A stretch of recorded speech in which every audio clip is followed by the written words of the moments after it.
Hey, everybody, welcome back. Devin, the OG, the original Grognard here for Lock and Load Publishing, and we are at the Dragon Con 2020 virtual convention. We are playing Lock and Load Tactical, or not Lock and Load Tactical, we're playing Lock and Load World at War 85, Storming the Gap. We have four fine gentlemen here with us playing tonight. Gentlemen, go ahead and introduce yourselves. I'll go first. My name is Keith Dracton, and I am the designer of the World at War 85 series and Storming the Gap and its expansions. And I'm Chester. I'll be playing one of the Russians, or a Russian formation. And I'll be playing Russians with Chester, sorry. Yep. I'm Finley, and I will be playing the West German infantry. I am Andy. I am new to this game, and I actually already forgot who I'm playing, but I'm looking forward to figuring that out again here in a second, and I'm really excited to be here. Excellent. All right. So now we're going to go ahead and jump into the scenario. Basically, this is a West German counterattack on Soviet forces. And the West Germans are going to be the two formations that we have. The infantry formation. Let's go ahead. And Finley, you have got the West German infantry formation. And so they set up last. I'm sorry. We'll start with the Soviets. Keith, we'll start with you. Oh, great. And you've got the screening force, the weaker force. I hate to point that out, but that is exactly what it is. I have a little bit of experience. So. You'd have a little bit of experience. You're running the 376 Guards Motorized Rifle Regiment, which is the orange formation. So let's go ahead and take your formation card, and we'll go ahead and put it in the formations desk. And there are all of your units right here. And you set up before the gameplay begins in any hex of objective. Oh, no, you're supposed to be the screening force. I'm sorry. Yeah, I'm light blue. You're light blue. Yes. All right. I'm prepared for this. Here is your forces right here. And you are setting up first in or within one hex of objective B. So we'll go ahead and let you do that. Mm-hmm. And Chet, you have got the Guards Motorized Rifle Regiment, and you are the orange formation, and you will be setting up in is it in or with F? I had it right here. In any hex of objective A, and objective A is the entire city. Now, Keith, did we say it had to be for city hexes? It had to be inclusive, so they had it's in the objective. Hang on, I got it right here. Read it up for you. Where the marker is set up. Yeah. Plus 3 UI tab. Okay, so yes. So Chester, you're going to be setting up in any of these city hexes right here. Okay. So you can go ahead and start setting up your forces. Our other two erstwhile gentlemen are playing the Germans. Let's see. Finley, you have got the infantry force, correct? Correct. 4 152nd Panzer Grenadiers. That is the blue formation.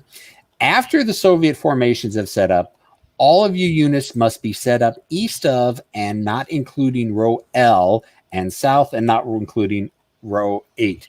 Okay, so basically, you're going to be setting up in this little corner right down here in the southeast. So basically, anything that is more than 8 and anything that is not higher than L, if that makes sense. Sure. Okay. I'm having a little trouble rotating here. Q and E works for Q and E for rotation. Yeah, that's what I'm working on. Yeah.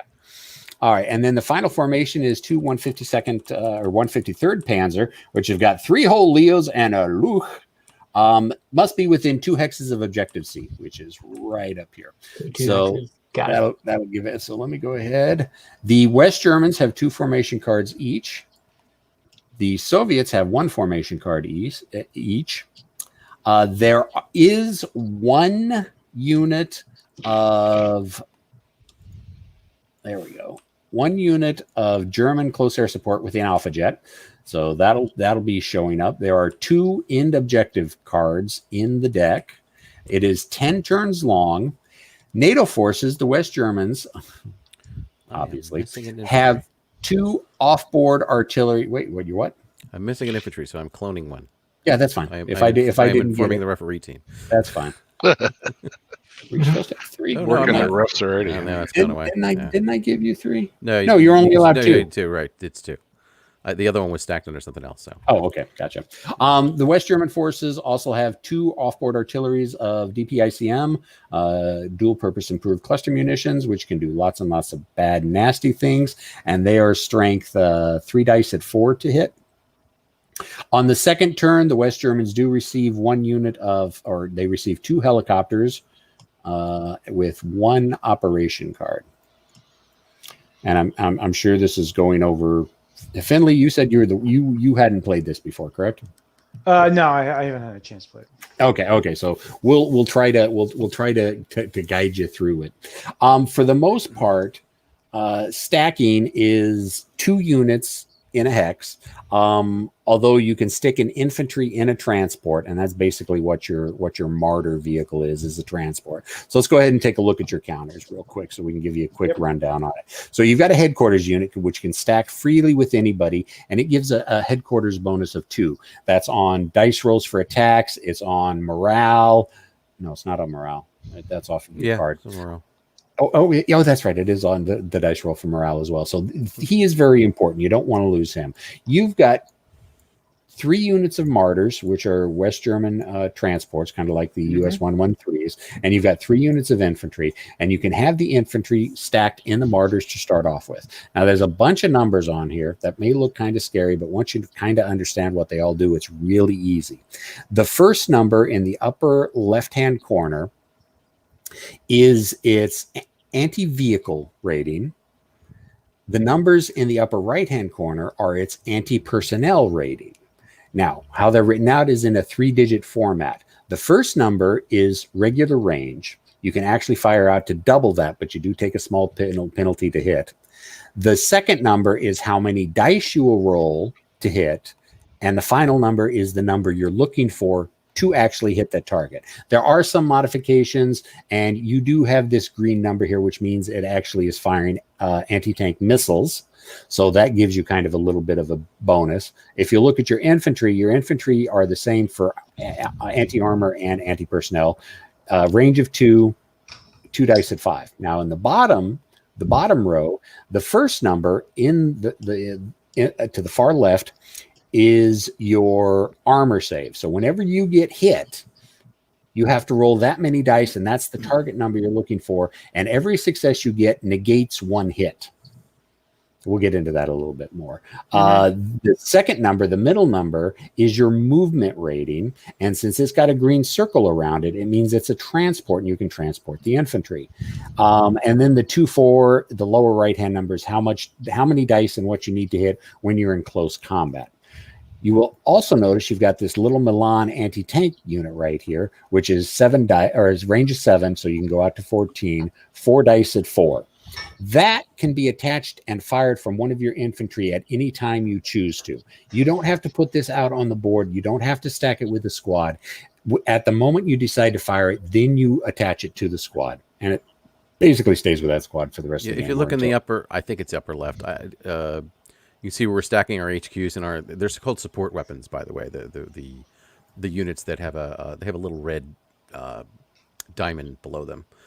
We're putting them in their ready to be deployed box, which is just a convenient place to put it. You can keep it anywhere off the map. Once they're deployed is a specific term that means move to the map on top of a unit. Once an HQ is deployed, it's on top of a unit. It gets redeployed every turn if you want. Once a support weapon's deployed, it stays put on whoever you assign it to until they die, and then it dies with them. Okay, and I should probably let you guys know what the objective is. The West Germans must capture all of this city, objective A, by the end of the game. That's your objective, is to capture every hex of the city. Now, I will warn you, try not to set the city on fire.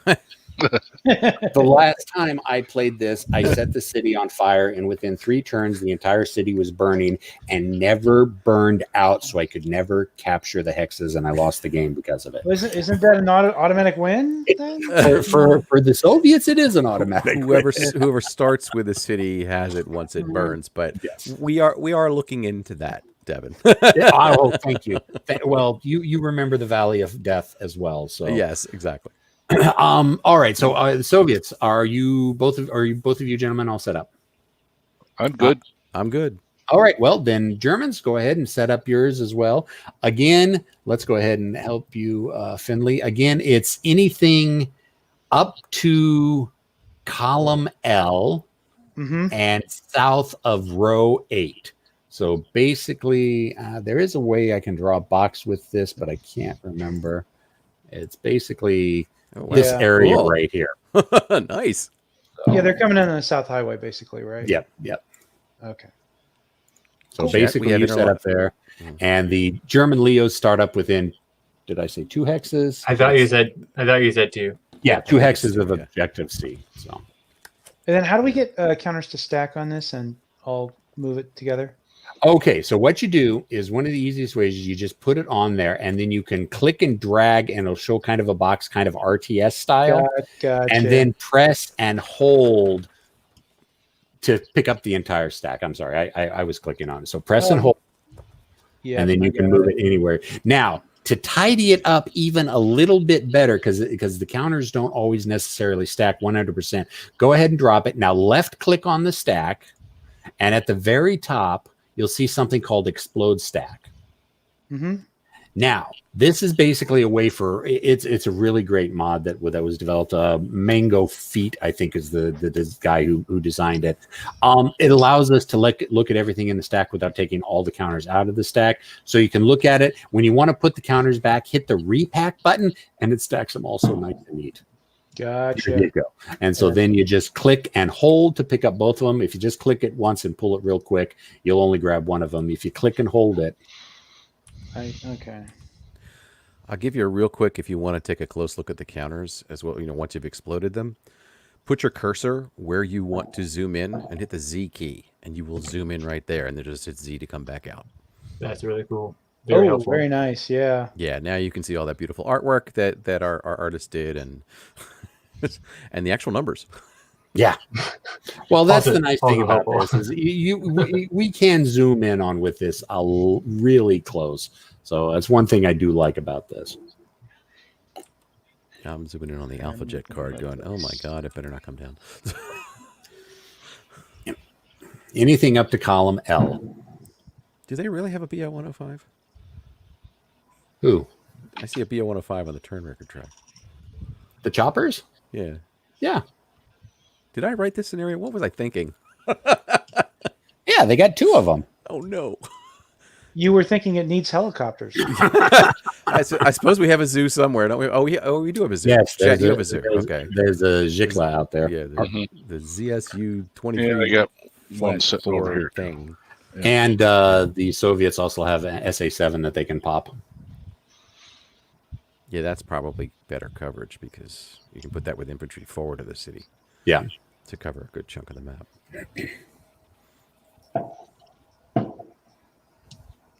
It takes a little bit of work to get used to how to maneuver the counters, Finley. So you'll get it. Don't worry about it too much. Yeah. I just realized I can live stream this at the same time on my phone. If I can remember where the live streams are. So Keith, in terms of I'm still trying to figure out how to even figure out how the tactics work. Yeah. Is go it ahead. I have these troop carriers, but is it wiser for me to have my infantry outside of it so I can then pop in those support weapons when I need them, or should I hide them in the troop carriers and then pop them out? The nature is because we're in a rare moment of Soviet defense, is those BMPs have anti-tank guided missiles. The nature of being shot at is it's better to stack them if you want them in the front line. Stack them with your infantry, but don't put your infantry inside of them. The support weapon can still go on the infantry, so you can still have the SA-7 and the infantry and the BMP in one hex if you want to stack them. Generally, I don't recommend stacking, but if you are going to stack, units of 2 different target categories are better to do that with. So infantry can't be affected by the same weapons as the BM. Well, I'm wrong. If the BMP gets shot at by HE, you can take out the infantry. So you may want to think about spreading them out a little bit. And they do have the speed to get to like that woods in front of you, or the woods south of the river if you feel that's a position you want to hold. So a long story short, I would spread stuff out, and your infantry can go where it's more exposed because they're in their native terrain. They'll get 2 defensive dice out of that and need to roll a 5 or 6 so they can ignore a hit. And being in obscuring terrain, they can't even be shot at until they do something. No, you can shoot at them. It's just that if you shoot at them without when they haven't fired, if they don't have an ops complete, then they'll get an extra die for concealment. Oh, it's 1 extra die for conceal. Right. Yeah. Yep. You're thinking lock and load tactical. Yeah, no spotting here. I have been doing so much lock and load tactical lately. And so just as a reminder, the headquarters units, you do need to keep all of your units within your headquarters radius, and for the U.S., it's 5 hexes. For the West Germans. Well, for the West Germans, right? I'm sorry, NATO. There's subtlety to that, but you don't have to start the HQ on the map. Because one of the first things that happens is you deploy it. On the other hand, if you know you're just going to use them, you can put it there now. It's no big deal. Yeah. Okay. I always, it's my habit to put it off map. So, because I don't know necessarily which of my units I might want to give a combat bonus to. So, or it could be just I'm an idiot and I'm sacrificing the combat bonus because I don't have it on the map while you advance into my line of sight. No, that would never happen. All right, so is everybody happy with their setup so far? I am. Okay. Good to go. We are not playing with battlefield events unless you guys want to play with battlefield events. I did not put that card in. If you want it, I will put it in. If not, then we will leave it out. If we're just learning this game, let's leave it out. Gotcha. Yeah. That's probably the best way to approach I totally recommend that for a learning game. Fun though it is, I totally recommend it. And yes, we do have a lot of, I will mention right now, we do have a lot of people watching, a lot of people commenting. I'll say that right now. We got Charles Cabell, Jeff Schulte, Johnny Grogan, Tommy Alerts, Dragoon Commander, Gary Mingley, Mark Cabrera, Ronnie Belcher, Z282008, Todd 636, and Todd, the itinerant hobbyist, are all watching and commenting right now. And I know a lot of these guys. I give a shout out to all of them. Thank you very much, and I will watch what I say. Yes, remember, we are streaming. Yeah. So let me check a couple other things behind the scenes. Just making sure we're streaming everywhere. It looks like we're streaming just fine. All right, so the sequence, you want me to go through the sequence of play, Keith, or would you like to take it? No, I actually don't have my stuff in front of me, but you can show them with you can show them on the chart on the side there. All the charts are on the right there. Yes, all the charts are from what I'm looking, they're on the right-hand side and the left-hand side. The sequence of play is on the right-hand side. All the terrain effects charts and the counters. And the nice thing, if you know Tabletop Simulator, if you cursor over something and hit the Alt button, it gives you the blown-up view of it, as I am showing everybody in the chat. Is the sequence of play up here? Sequence of play is on the right-hand. It's over by the rule book. Oh, it's over by the rule book. Yeah. From my perspective, it's to the right. To yours, it's probably to the left. Okay, and then this is, what's the button to zoom it out here? Alt. Select it. There we go. Okay, so I will go over it just to save you a step. So basically, a turn works. The first turn of in the first turn of the game, there is an initiative phase, which just means if the scenario says that somebody moves first, they move first, and they do an actual activation. But generally speaking, we go into the operations phase. The operations phase is run by the formation deck that we each put our card into, and then there's 2 end operations cards. What happens is we shuffle the deck and we start drawing, and that's the operations phase. And as a formation comes up, we activate that formation, do things with it, and then when everything you want for that formation is done, whether it's done something or not, we go into the next card. So the call is all yours. Now, if you pick an end operations card, the first one does nothing. The second one ends the turn, so you never know when the turn's going to end. Now, the operations phase. So when the operations phase is over, then we go to a logistics phase, which is, marker removal. And then we make a quick check for victory determination. That's the last phase, which I think in this scenario is the end of the scenario. So then we just see if the victory conditions were satisfied. That's basically the way a turn runs. You draw a card, you go. You draw another card, you go. turns over, you shift everything around a bit. That's kind of where we start. So the first thing to do actually is to pull a card, I think. Okay, hang on a sec. I believe our fourth person is trying to join. Let me see if I can get him real quick.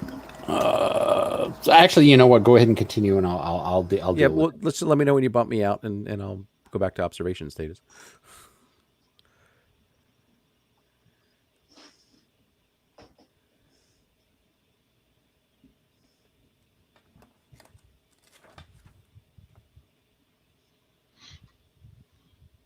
And so we don't have dead air. You can continue going through. It may take me a couple minutes to get this. You want to just start the turn? Yeah, just go ahead and start the turn. All right. So what we're going to do here is we're going to draw. Oops. And I drew an end operations card right out of the gate. So if you draw a second one, it's not a mulligan. It just, there ends up being a variable number of turns because sometimes you lose a turn. So time is important in this. So let me draw another one. When I draw it, it seems to come into my hand here. Okay. The West German Leopard 1s go first. Now, you've never played the game before, so let me give a quick explanation. On your tank platoons, on your counters, the white circled number in the middle and the bottom, that's your movement point allowance. Basically, the terrain around you, it's 1 to move along the road, and it doesn't cost any extra to cross a bridge. You may not cross the river without a bridge. Costs 2 for the city, costs 2 for woods, and if you look at the city that's right in the center of the map, it has what look like fields around it. That's called cultivated. That is also 2 for tanks, again, unless for vehicles, unless they are coming in on the road. The road negates any other terrain. So it looks like your Leos have a movement point allowance of 5, and your Luke's recon has a movement allowance of 6. Now, there's no off-board artillery in here, but we were talking about a concealment modifier, which means if somebody's in cover terrain like the city and they don't have an ops complete marker, which is what you put on a unit after it's done, it means they're sort of hiding. Your Luke's has a red triangle on it. It indicates that it is a recon unit. Anybody within 5 hexes of it doesn't get that concealment bonus, whether they're concealed or not. Your headquarters should go on a unit. So the first thing that happens during a turn is we're going to check and see, we're going to see where we're going to deploy our HQ. The HQ always has to go on a unit in that formation. It can be anything, but you want to put it on there. It does give bonuses to that specific unit. And once you've done that, then we'll take you through the rest. Like that? Yep. Okay. All right. Now the card, if you look at the card, it has a big red 7 on it. The card we drew. Yep. That is your morale training value. So anything we need where we need morale training, we're going to roll 2 dice 6 against that. The green 5 is the command radius that Devin was talking about, and then 4 is if your HQ is reduced. In other words, it's flipped to the opposite side. Your command range is only 4. There's one other state for HQs you should realize they can get shot at. Not directly, but if the units with them get shot at, they can be reduced or they can be suppressed, which means they're reduced and you put them in the suppressed box, which is over on the tracks there. That means they're off for the rest of the turn, and they come back basically at the end of the turn for the next turn, but they're reduced for the rest of the game, and it does reduce their command bonus. All right, so the way it works now is there's a couple of logistical phases we don't need, like checking to remove disruptions, checking to reload anti-tank guided missiles, which you don't have in your particular formation. Keith, yes. Real quick, we do have our 4th player. He just did manage to jump in. It looks like he is loading. Can you hear us? Sentinel 64, can you hear us? I think your microphone is off. It says 90. Well, it says 94%. That's him loading the module, but he's actually in the StreamYard with us. Oh, great. So can you hear us, Cheeto?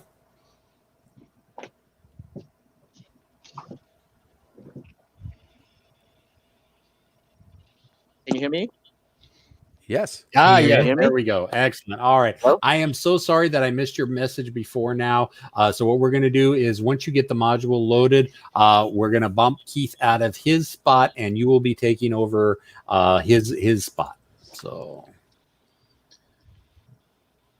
actually, I'll go ahead and change him right now. The Star Soviet tactical officer was Okay. railroaded by a Right. commissar, and It's like What do you Force- mean I need to see I the just didn't commissar now? It's a simple explanation, comrade. Now. Okay, so have you played the game before, Cheeto? I hope I'm saying that right. If I'm not, I do apologize.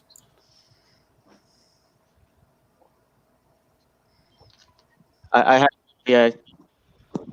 No, that's good. I've played it a couple of times just on my own. Watched a couple of YouTube videos Okay, from good, you guys, good, and good. actually, I think I've seen you burn that city. Nice. Devin thinks he's never I going to would- live it down. I'm never going to live it down. I would say nice burn. Anyways, Ouch. Ouch. well, yes, I am mostly incompetent. I will admit that. Not at all. Not at all. I resemble that remark. So, anyways, I will just go ahead and let you guys continue. We've got our fourth player in, and gentlemen, start your engines. All right. So I do want to explain that since we have a fresh player, once we get through the little bit of logistics when you activate a formation, which is what happens when the card got pulled, then you get to the action segment, which is the very last thing. That's where you're allowed to do things like move and fire, call in onboard indirect artillery if we had any, which I don't think there is any in this scenario, and basically do the actions that everybody loves to do. So there is opportunity fire should you move into the line of sight of an enemy unit. Line of sight is from center to center. The woods are at level 1. The hills are at level 2. The tops of the cities are at level 1 as well. It is a triangular line of sight system. You may or may not be familiar with it from many other tactical games, but it's easy to master here. It's not difficult. At any rate, so right now you have a set of actions. And again, if you want to, hold your cursor over over the sequence of play and hold down your Alt key, it'll expand for you so you can actually read it in front of you, and you'll see the actions that are listed there. Basically, right now, it's a question of, well, how are you going to move? Are you going to move into his line of sight, or are you not going to move? If you move a unit, you're going to move a unit or a stack at the same time. If you move a unit, then when it's done moving or it gets shot at and die, well, if shot at and dies, it dies. But if it is disrupted because of opportunity fire, it stops. If you stop it, it stops. And anytime it stops, it also gets an ops complete marker, which is the red X's over there on what I'm looking at is my left. So the question becomes, what do you want to do with your leopards? I will tell you I'll reiterate that your AP ammunition has a range of 11 as a base range. You can fire it at 22. Half range or less, though, which it rounds down, so it's 5, you get point blank fire, in which case you get a bonus. HE is the grouping to the right there, as Devin said, lower left is your armor and your save value when you're shot at, and that allows you to ignore hits that have been applied by the enemy. And then lower right is your assault value for when you're trying to enter the same hex. That's a lot to take in. So yeah, there was a lot. So this is going way back. So if I wanted to move my headquarters and this unit below here, this tag below here, how do I grab them at the same time, or do I just move them to where I would like them to go? You could do it either way, but Devin, you're the tabletop simulator master on that. Well, basically, what I tend to do is I just try draw a kind of like in a real-time simulator. I just draw a little box around them, and that highlights them. And then, there you go. Yep. You're a pro already. Well, let's not go too far, guys. Okay. I assure you that is not the case. Now I'm going to leave, because if everybody has a limited amount of experience, Hey, it's everyone, interesting. I don't want to tell people I got everything loaded except that I cannot see the map. I can see everything else. Okay, jump out, and then we'll reload you back in. That just means maybe somebody else should play, because again, I'm very well for me, and I don't want to. Well, no. All you have to do is jump out. Jump back out. Yeah, jump back out and come back into the game, and that should finish reloading all the assets. That happens sometimes on slower networks, that sometimes you don't get all the assets. So let me... All right. Yeah, sorry about that. Oh, no need to apologize. No worries. Tech is tech. Yeah.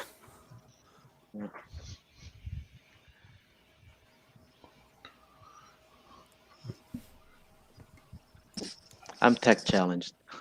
All right, let's try this again. Yep.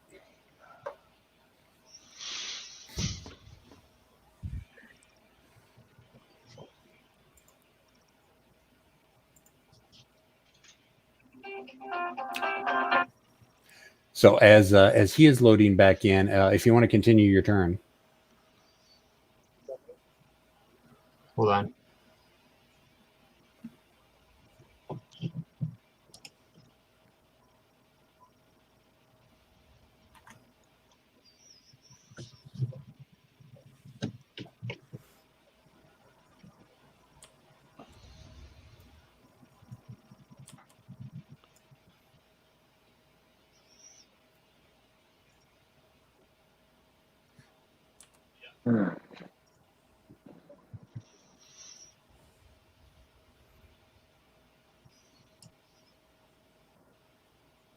So, Dev, when somebody if I rotate my camera, does that affect everybody who's watching? No. It basically, each person's perspective is their own. What everybody is seeing is what I am streaming. So what I am looking at is what the people who are watching the stream are seeing. Gotcha. So Okay, there we go. much better. Excellent.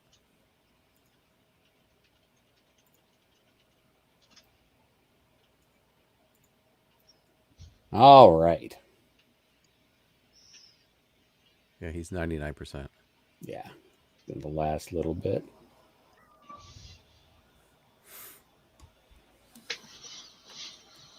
All right. So, Andy, it's your turn, correct?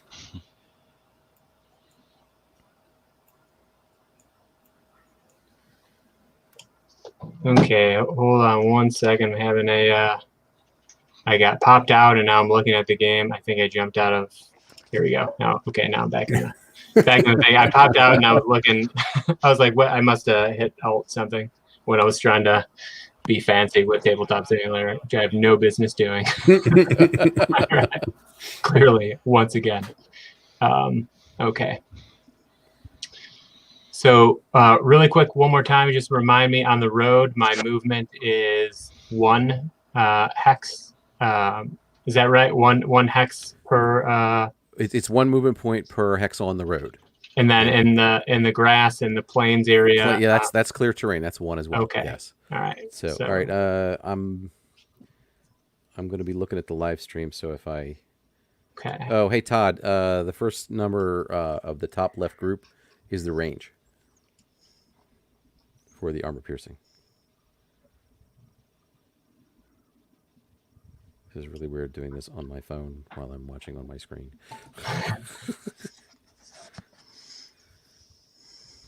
So, hey, Uwe. Good stuff. I saw your covers.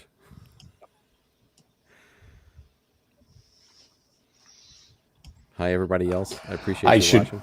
I should probably also mention that since there is opportunity fire, you could probably want to go point by point so your opponent can have a chance to see if he wants to do opportunity fire at you. Because those Leos are driving under the guns of the T-55s. That's fair. Yeah. T-62s, right? Yeah.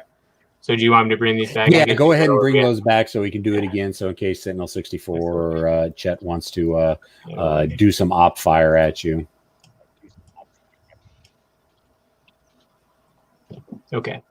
Oh, here's your leopard. Oh, thank you. Yeah, grab the wrong one. Okay. So yeah, I mean, just for the heck of it, I mean, I think this guy's in range right there. Your HQ has to be stacked with the unit. Always stays with the unit. Sorry. Yeah. Yeah, never move separately. Yeah.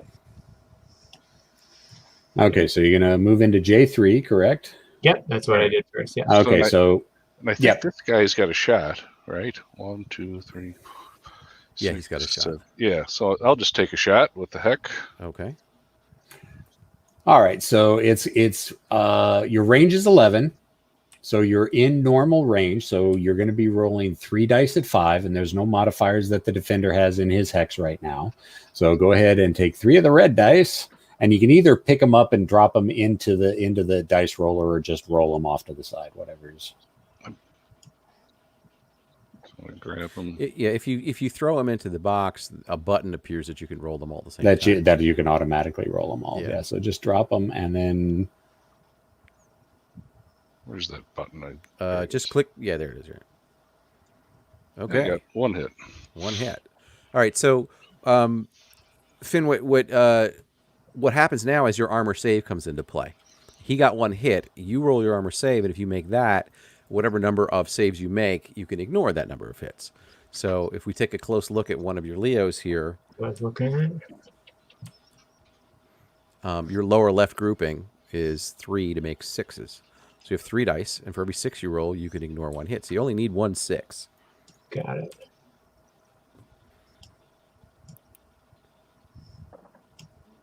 And then Oh, did I just? no, you click in the box to roll them. Yeah. Oh, Oof. oh, saw that 6. All right. Yes, I did. So damage works very simply. Most units have 3 hits. The first hit disrupts. The second hit would reduce and disrupt. The third hit would destroy a unit. If it's already disrupted, it would basically the first hit reduces and the second hit eliminates. If it's already reduced and disrupted, one hit will take it out. In this case, though, it just disrupts that Leo 1 platoon. so you take a disrupted marker and you stick it on there like so. Exactly. Okay. Now, Chet, since you fired that your tank, you could mark it with an ops complete. You also, And- you also mark the target as an ops complete because he was moving. Right, And, and since he he was is disrupted moved, and he has stopped, to so he stop. gets an ops complete as well. This right here. Right? Yep, just like that. Okay. And the reason it has an ops complete marker is that some people don't think it's an issue. I'm like, no, it absolutely is. Disrupted units can still move. They Yes. just can't move closer to an enemy they can see. So I have the ops complete under. I mean, what is a good standard? Because I have 2 guys here, 1 fired, and then this guy still hasn't done anything. Should I put the Right. ops? Oh no, whatever you're comfortable with. I would just put it underneath. Okay. Yeah. You just it's with Tabletop Simulator, it's really quick to like drag a counter off, drop a counter on, and drag a counter back on. Right. All right, so now you can continue with other units in your formation.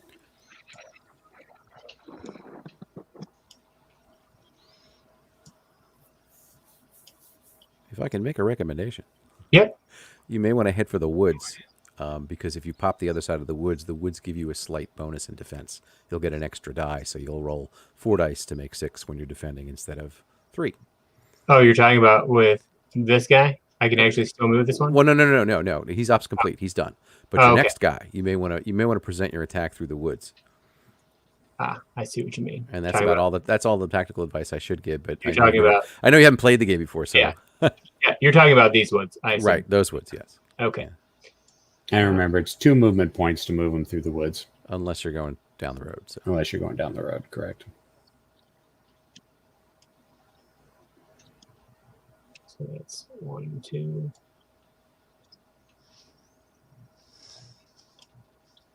And as far as line of sight goes, I know you said it was the triangle method. yeah, that's for height, but it's center to center for. Yeah, Tabletop Simulator doesn't have a really good way of drawing line of sight, so you kind of just got to do it from the top and eyeball it.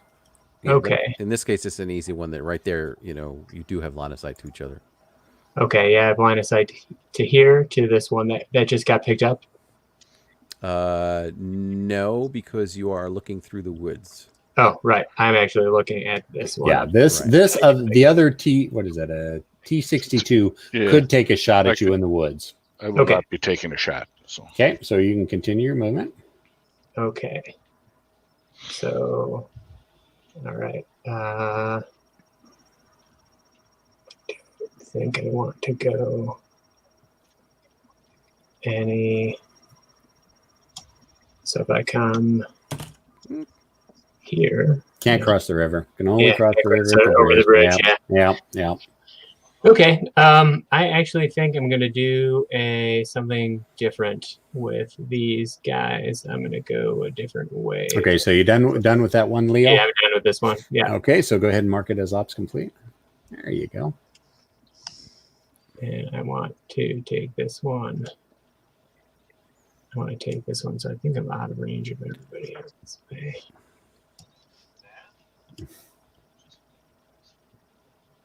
Making.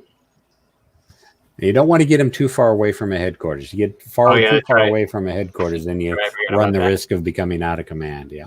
Yeah, but he's got Okay. 5 hexes, so that's Yeah. a pretty wide spread. That's 3. It's still in range. Sentinel, do you want to take a pot shot at him? Because I'm pretty Yeah. sure you've got the range. Yep. Yep. I think I got the From- range with one of my infantry. What do you call that? With the saggers? Sorry, my glasses on. Yeah. Can I put a sagger underneath this one? This guy Yeah. here. Mhm. Yep. Your formation him. has a sagger. Right. It's up in the deployment box. All right. Yep. Let's see if I. All right. There's one sagger for the light blue Okay. formation. Where is it? Let's see. I'll grab it right here. It's right here. Thank you. Yep. All right. So let's just pull that off. That there. One thing about Tabletop Simulator, if you're wondering where the counter is going to fall, look at where the shadow of the counter is, and that'll let you know where it'll fall. Okay. Yeah, right like that. There you go. All right. So I'm just gonna leave the tank off there so I can read this. So I roll Yep. 3 dice. You're at 1, 2, 3, 4, 5, 6, 7, 8, 9, 10, 11. You are at maximum normal range. So yes, you will be rolling 3 dice at 4s. So the NATO guy, he'll get a bonus on his defense, right? Because it's green against orange. Is that correct? No. The orange for the numbers is enhanced move and fire. An orange that's right. triangle is Triangle, reactive that's to right. composite armor, right? Got it. That's so right. this is sort of ideal Okay, for the that's, sagger. Right. 2 hits. Ooh. I got 2 hits. Okay. So you have 3, your armor is 3 dice to make 6, just like it was last time. So whatever number of 6s you make. Do wish those triangles were a hair bigger on those counters. We actually we upsized them as much as we could because there's so much to go. That's probably the one thing that did suffer because the font on the previous edition was just. Go ahead and roll. Go Extremely now that all difficult to 3 dice are in there. Go ahead and roll it. So we focused on being able to read the numbers. Yeah, the numbers are great. Yeah, and we did raise the size of the silhouettes. Silhouettes, the artwork by like. All right. So 20%. 1 6 is 1 save, but 1 hit still got through. So I have to put on. A disrupted and an ops complete. You got that right, Grumbling Groundyard. Now, do I have to roll for missile? You do have to roll make a reload. missile ammo check. So what he's rolling for those who don't know, is that whenever you fire something that's a missile, it's either an anti-tank-guided missile or a surface-to-air missile. You basically make a morale training roll, which again is in this case is the big red number on the card for the West Germans, but we know what it is that it's a 6 for the Soviets. I Roll need 2 dice 6. 2 dice. Yeah, Yep, 2 2 dice dice. 6, and he needs to roll a 6 or less. Okay. If he does, he's fine. If he doesn't, he's reloading, and he gets a reloading marker. Okay, so he Nope. rolled an 8, so he failed. He failed. So you take a blue reloading missile marker, and you drop that on top of the Sagger Oh, team. you got it. Thanks. Yep, I got it for you. Thank you. Yeah, he got You're it for you. welcome. He was going to make you rotate it. All right. Now, what's going to happen is, for those who don't know, is when that formation activates, one of those logistical steps we were talking about that didn't get done because nobody had fired anything is to attempt to reload. So if he basically makes another morale training check to take that marker off. As long as he has that marker, he's reloading, he can't fire. In this particular case, because it's an infantry team, they actually come with a truckload of missiles. So they just, if they're reloading, it's because they're trying to get more missiles back. But the idea is that if they fail the roll, they just keep the marker. It just stalls them for a turn, which can be critical.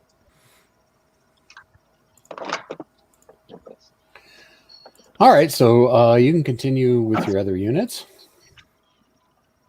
or your two remaining units. Well, it's just the Lukes, right? Yeah. Oh yeah, because you stopped the one Leo. I apologize. I Right. forgot you stopped the Leo in the wood. So yes, it's just the loose.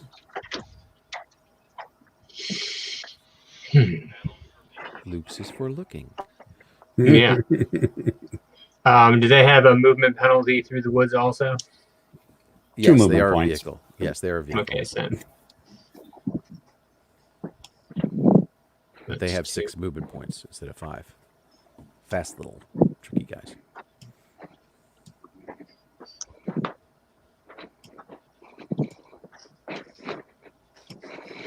That's 6, right? Yep, Yeah, that'll be that's 6. just want to make sure it was in the right X. All right.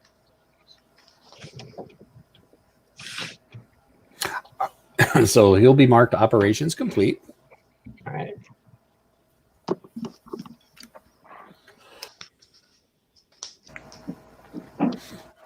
And since that is that operations phase, we go and we draw another operations card, or the next operations card, I should Formation say. card there. Yeah. Formation card. Yep. Right. Well, I guess I will go ahead and do that. Flip.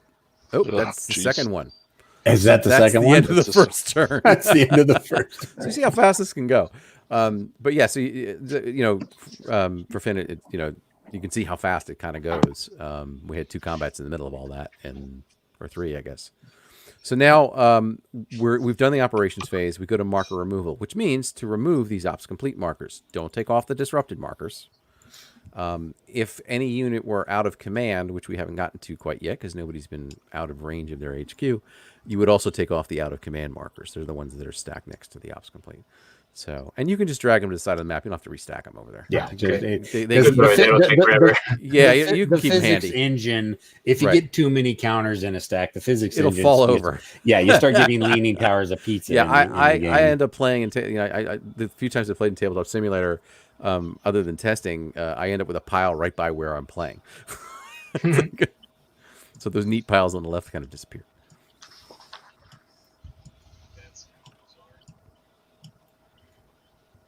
All right, now it is turn 2. Now, do we put our headquarters on the one? Right. That is the one thing I forgot to mention. Yes. Go ahead, Devin. You do it. Since 3 formations did not activate in that last turn, everybody whose formation did not activate, go ahead and take your headquarters and stick it on this end operations. Basically, that means the turn will not end until this card gets into play, and this card won't get back into play until all the formations that have yet to do anything this turn do something last turn, do something this turn. Yeah, so a little subtlety is that when you deploy an HQ to the map, it can start in the deployment box, or it can start in the suppression box, or it can start in it can't start in the suppression box. I'm sorry. Once it's in the suppression box, it stays there until it goes back to the other box. But it can start on an end ops card. So whenever one of these formations come up, the first thing you do is you put your HQ and it comes off the card.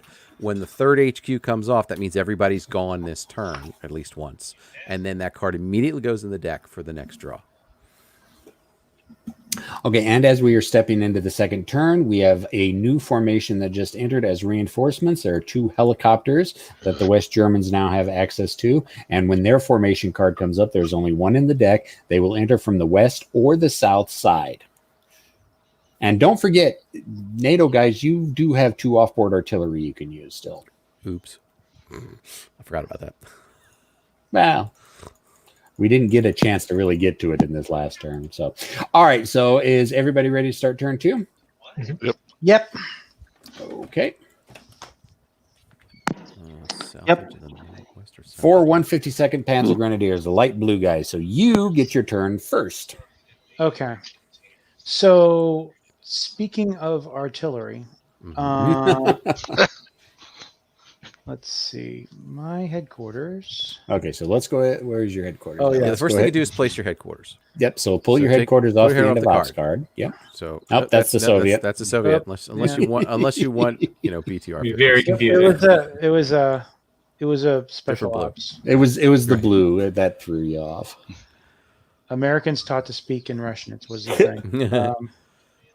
Okay, so can he spot that hex Oh yeah. for an artillery strike? Oh Yep. yeah. and that's Oh, what yeah. we're gonna do.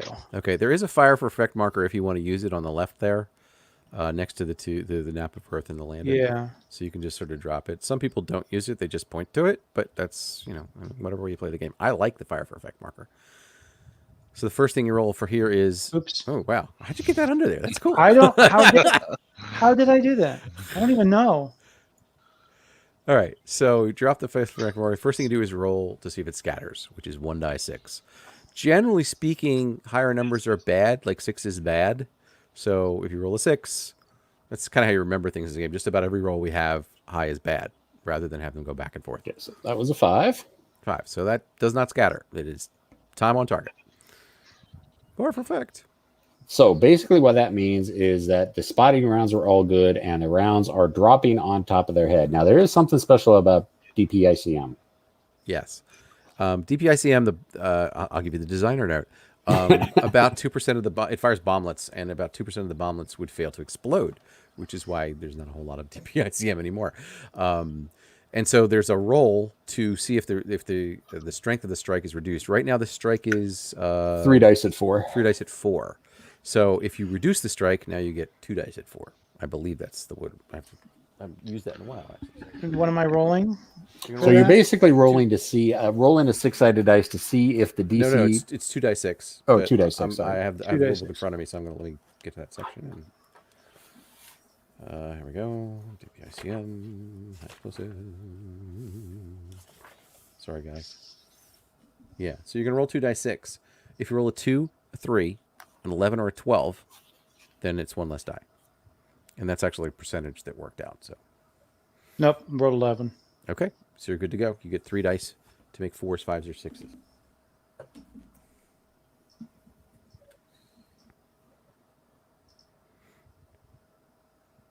$13. Oh, sorry, 8. A 5, a 6, and a 2.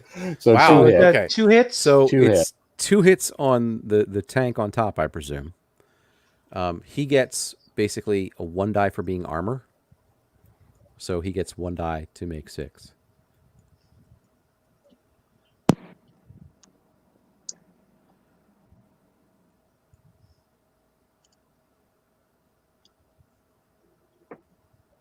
Yeah. Ugh, Okay, almost. so he takes 2 hits. Nope. I So take he 2. is disrupted and reduced. So you flip him. How about my infantry underneath? Yes. What happens is he rolls again for the infantry. It's artillery. That's the problem. Is the more stuff you have in there, the more damage it does. And why a lot of people Do I discourage get stacking. anything for being in the In the cultivated? yeah? The infantry For actually infantry? do. The infantry do. They get an extra die. So they're going to get one. I'm sorry, they get a die. Right. So, but he hasn't rolled They the number get a of hits die. yet. He hasn't rolled the number of hits yet. He might miss. Oh, that's right. Yeah, don't for roll yet. artillery, He gets artillery you roll separately for Yeah, you roll for unit you roll in the for hex. each unit in the hex. And he rolled a 3, a 1, and a 1, so no hits All on right, so the he missed. infantry. So there you go. The infantry are going, oh, the tanks are blowing up. But I'm just disrupted and You're disrupted and reduced, and which is you're still there flipped though. over. Yes. Yes. Yeah. Okay. And that mine only hits 1 hex? Or the Yeah, that artillery hits 1 hex? Okay. that's correct. Yeah. If it hits more than 1 hex, it's an MLRS strike. So, which is a scary thing. Don't get greedy. Yes, it is. All right, so that was your artillery strike. You can actually launch another artillery strike, although I'm not sure you'd want to at this point. No. Does the headquarters get an ops, or the unit, the headquarters, does it get ops complete from that? No. No, it does not. Okay. Interesting. Anytime you call in artillery, the unit that calls in artillery does not get ops complete. It's the artillery unit itself that gets marked ops complete, be it Okay. on board or you just use one of your off-board artilleries. Gotcha. Okay.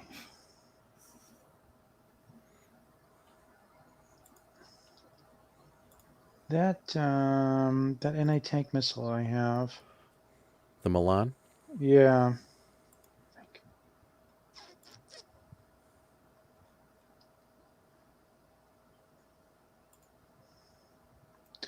This is a 10-turn game. Yes.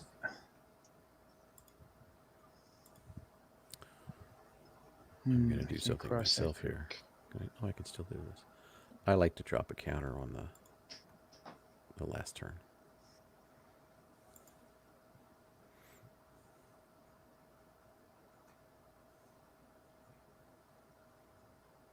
Let's do this. Now, technically, if you're, you're carrying your 1, infantry there. Yeah, you're 2, good. 3, 4. Oops. And it's +1 to go up the hill. So if you went up across that white line, that's 2 more. Yeah, and I have 6, right? Yeah. Yeah, we'll do that. Oh. Follow the shadow. Okay. Here we go. Oh, and let's get some.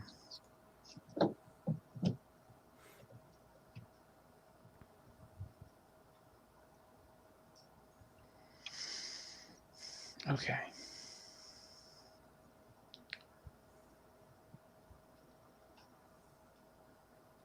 How many formation cards do we have? We have 2 each, or 2 each, yes. Yeah, the West Germans have 2 apiece. Okay. Except for the helicopters. There's only 1 for the helicopters. Yeah, well, they've been flying quite some Yeah. time in this campaign. They're low on fuel. They're low on fuel. They're low on 1, energy. 2, 3, 4. Well, Soviets have only 1, right? Correct. Yes. Doctrine. Kinda. And Not as much of a hindrance as in other scenarios because they're defending. Yeah. An unusual situation. true. Yeah. 1, 2. And we'll stay right there.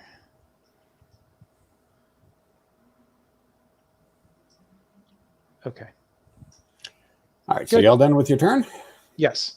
All right, let's draw the next formation card. And it is the West German Leos.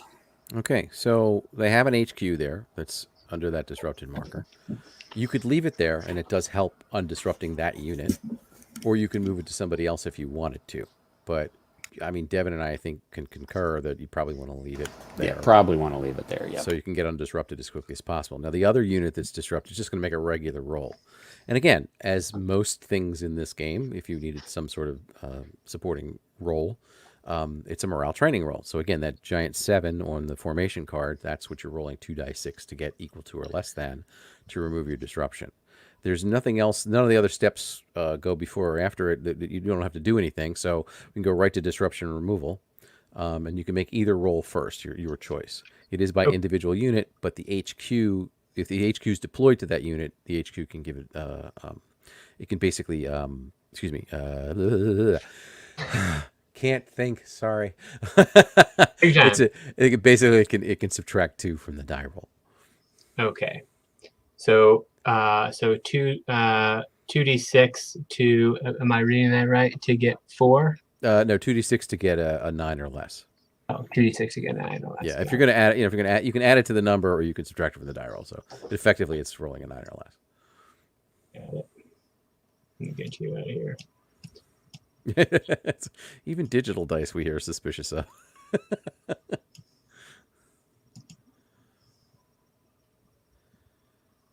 He's good. All right, so you can take the marker off. He's back in action. And then you roll the other one. Now you need a 7 or less. Okay.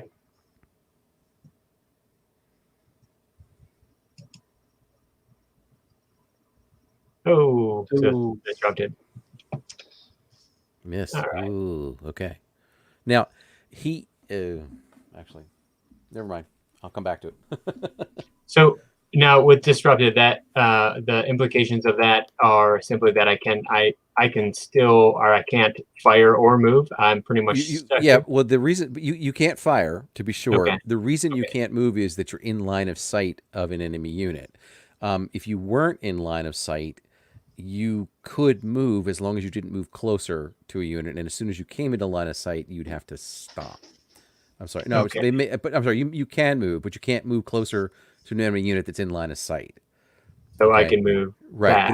But if you were like behind the woods disrupted and moved out, into line of sight. As soon as you moved into line of sight, then you'd have to stop. So here, as long as you keep your distance from everything you can see, you could sort of move back north towards the top of the map and maybe behind the woods. Got it. So let's say here, for example. I gotta know my own rules, Well, moving there will probably trigger some. Actually, no, it won't trigger up fire because those guys are just. Oh no, he's got the tank under there. He could probably hit you with the tank. Well, the tank's disrupted, but the tank's disrupted, but the tank, infantry isn't. The tank on the objective marker. Okay, is what happens is that tank is in the town. The hex in front of it, and this is a good example. The hex in front of it is a cultivated hex, which is obscuring. One obscuring hex does not block the line of sight. 2 does. So if you can get 1 hex farther, the cultivated hex immediately to the north of the town in the middle of the map, plus the one where his units are in front of him, would block. But if he shoots at you here, this is like his last chance before you get behind effectively cover just for distance. Does that make sense? No. Yeah. It started off making sense, and then I lost you because Yeah, go ahead. Yeah, just think of it this way. So, a quick example: if you look at the city in the center of the map, there's 2 cultivated hexes below it. Got it. If you're lower left of it, firing through both, your line of sight is blocked. But if you're only firing through one, your line of sight is not blocked on the same level. So, the specific example of your situation is right now the only cultivated hex is the one where his disrupted marker is, but the tank behind it can look through that where you are right now. But if you move 1 hex farther south, there's a second cultivated hex, again, north of that city in the middle, in the line of sight, and now it's blocked, so he can't see you. So this is sort of like a run for cover. So you're basically saying if I move up to here. Exactly. You move there, now the line of sight crosses 2 cultivated hexes, 2 obscuring hexes, and 2 obscuring hexes equals a blocking hex. Got it. He can shoot before you do that, unless that's where you started. Yeah. Did you start in that hex? No, I started here. Right. Yeah. You started there. Okay. Yeah. So if you move 1 hex, you're out of line. If you move 1 hex south, you move there. He can shoot at you there. It's not a great shot, but he can shoot at you there if he wants. Okay. Pause.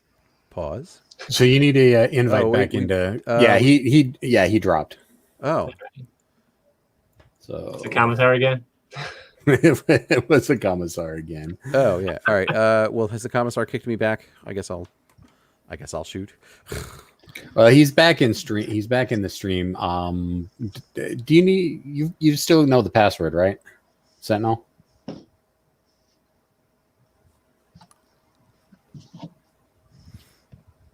He might be having some internet difficulties. Yeah. Steam. I think it's called 2020. David, is that you on the live chat?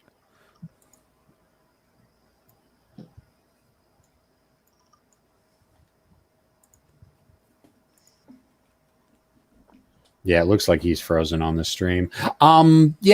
Keith, why don't you go ahead and temporarily take over?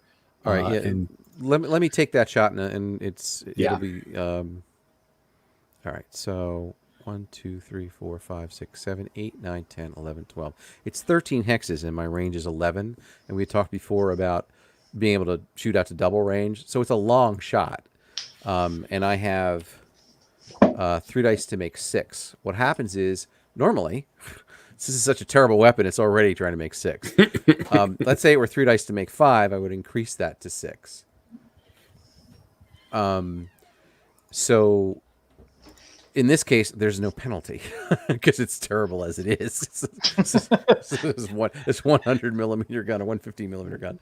So I still have 3 dice to make 6. So I'm gonna just click these and hit these 3, and I miss. So there we go. So then I mark him ops complete. And now he can continue moving. And now you can continue moving, exactly. So there, I'm going to do the same thing. Now, this guy, the guy who's like right at the north of the map here, same thing. He can see through it. There's only one obscuring terrain if it were in line of sight, but I'm pretty sure it's not. So again, 3 dice to make 6, same thing. Boy, I did not see that. Well, it's not. Yeah, it's cross. Ooh, 2 hits. Okay. I think that's the ball game for this one. Well, you get your usual 3 dice to make 5s. Okay. Well, shoot. I have a note that I wrote to myself that says we are streaming. That's why I said shoot. Gotcha. All right. Oh, yeah, that's it for him. All right, so he's already disrupted, so he is therefore reduced, and then the next hit kills him. So do we have any wreck markers? I don't see any wreck markers. Oh, you know what? I forgot to pull out wreck markers. Because you thought we were going to have a nice friendly game and not I anything. Either that There's no, never any he- casualties in a World of War 85 he, game. he just knew how he'd roll dice. That's all. Yep. All right, so what we do is if it's a vehicle, you replace it with a wreck marker. Okay. And then you put the platoon itself into the casualty box on the nice, player aid up at the top there. Your internet a little bit more stable now, Sentinel. We need to get you back into the game, correct?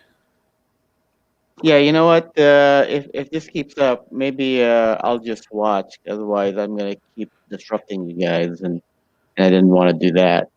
Are you sure? We don't. I personally don't mind, but I'd Yeah, rather okay. you Well, play. this is still it's still please play. loading. It's killing me. Yeah. And I'd love. We'll- Okay, you just gotta wait because it's loading. yeah. Well, Takes a while. they're continuing our turn. We'll have Keith run. Yeah, you scored a run your kill. guys. Yeah, you already scored a kill. So So where do I put Okay. this? Put this Wonderful. one. Keith? Well, get rid of the disrupted marker anywhere you want. And then the Leo itself, there's a casualty box, the big black box Got it. on the NATO side there. Snap. That's all right. You got BO 105s. Payback is a pain. yeah, it was this X right there, correct? Yeah. I It think so. was this one right There here. you I go. think. Okay. Oh, was it that one right there? Now, Okay. shot him? Rex do provide a defensive bonus die and are obscuring terrain. So if as we found out when you're in like a valley and it fills up with Rex, the lines of sight gets shorter and shorter, and the knife fight gets worse and worse. Okay. So I am going to, with my HQ here, I'm going to take aim at, not with my HQ, but I'm going to take aim at this disrupted stack here. Yep. A good call. So that is, so I do 3 to get 6. Is that right? Nope. That's No, your no. armor save. Oh, you're, sorry, You're yeah. firing. You got 4 to make 5. You're firing that NATO 105. Okay. 4 to get 5. And I now like the sound of that. you have your Alright. HQ, and it has a command bonus of 2. So you can add that to the number of dice. So instead of 4 to make 5, you have 6 to make 5, Yikes. if you like. Now, can I split that 2 in between 2 units if I were to fire? No, with... you Okay. cannot. No. Okay. Permitted. That's why they're deployed That's why specifically it's- to a unit. Got it. All right. And how many times? Well, I'm only going to be firing once, so I guess it's You not fire really- once, but you can have 6 dice if you want. Okay. Yeah. Why? I would recommend taking the 6 dice. Yeah. That's, wants. That's Thank just you. me. All right. Devin, He Devin wants. is He wants. Here. Devin is a smart man. Yeah, there we go. There we There go. you go.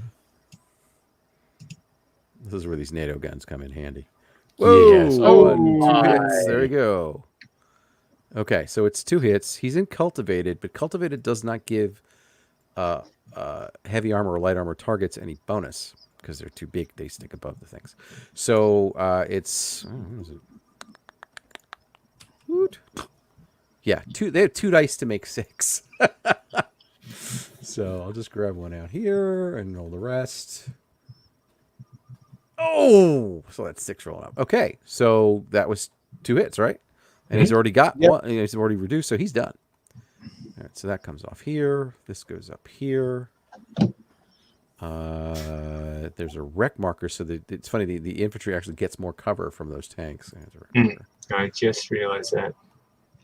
But there's trade-offs. Yeah. I just like to move fast here. It's like, So wasn't that reload for Whoa. that piece of infantry? Can you take that off? the reload. No, the reload was for Never mind. the Sager team, Yes. Yeah. and it doesn't go anywhere until he rolls to get rid of it.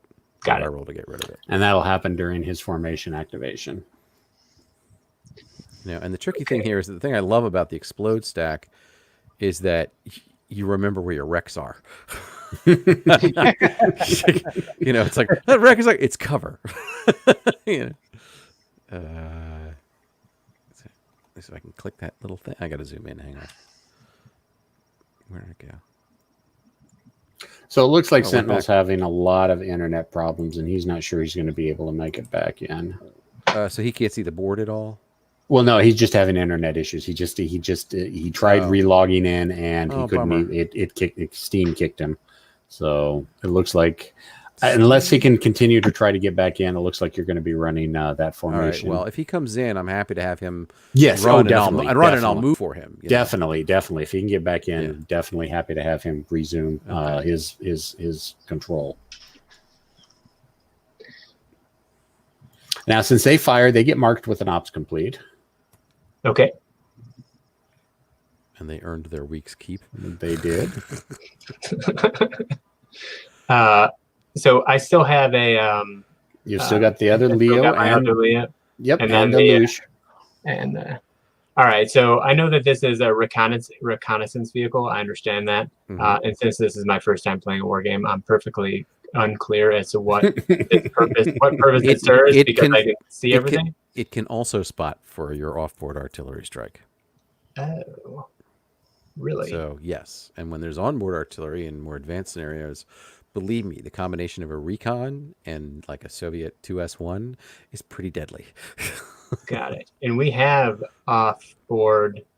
You have Artillery. you have one more off-board artillery strike left. So whether one of your HQs calls it or your Luke's calls it, whatever it is. But because it's off-board, it's going to be in the step right before you do your actions. So it's when the next card is picked.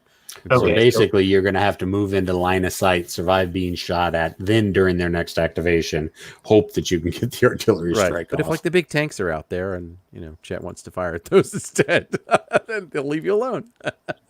Well, I guess we'll just have to wait and see. Okay. So I still have I still have my Leo here, and as far as line of sight goes, I do have this Yes. vehicle that fired at me. Is it a T-62? I can't see that. Yeah, the T-62 up at the top, up here, Yeah. and then from this one, I do not have clear line of sight to this particular spot right here, right to this group that my cursor's around, unless I move. That is correct. And the reason is that it goes right down the hex spine, and it can go past one hex side of blocking terrain, but not a second. Okay. Okay, but also, well, I'm sorry, that's completely wrong. It's the fact that when you go down the hex spine, there's a big honkin' woods hex 2 hexes away that it can't see through. Got it. Okay, that makes sense. So I do have eyes on this. Yes, yeah, on this the one right here. T-62, that's right. Now he gets a defensive bonus because he's in the city, but it's only 1 die. Infantry would get 2 because that's all they get. Well, and he's concealed. And he's concealed, so he gets an extra die. Now, Okay. vehicles can only take a maximum of 2 dice for the various reasons that you might get defensive dice. Got it. And in order for me to have line of sight on these things, I'm pretty much going to have to turtle head poke out of one of these spots down here. Is Right. my understanding of that right? Right. Either Yeah. M2 or N1. Yeah. Okay. Right. And the thing is that since my guys are either dead or ops complete, other than the infantry, you could probably do that. Now, infantry, I can move 3 hexes with infantry. Why I would do that, I'm not sure, but I can't. Or I could jump in the BTRs somehow, but you'd see me coming. Right. And you do have a 20 millimeter, and they've got a machine gun. Okay. Infantry are pretty deadly when they get close, so you just have to be careful. Okay. So in that case, I am going to jump into M2 here with this guy, There you go. and then I will. Okay. Now that could trigger some op fire Yeah. from Chet. So Chet, do you Sure. want to do any op fire? Now, you have a couple choices, and they're kind of interesting. The guns on the T-62 can reach and can fire. The missiles on the BMP can reach and fire. They're a little more effective on the surface. But when you fire anti-tank guided missiles, which are wire guided, they're trailing with wires behind, into things like woods and cities, they don't like corners of buildings, and they don't like tree trunks and branches. So basically, Makes the sense. Lukes would get an extra die for defense. So he'd get 1 for the woods and 1 for this anti-tank guided missile fired against cover terrain. So it's a trade-off. It's a tactical trade-off as to what you're more comfortable with. I like to use guns in woods, but that's just me.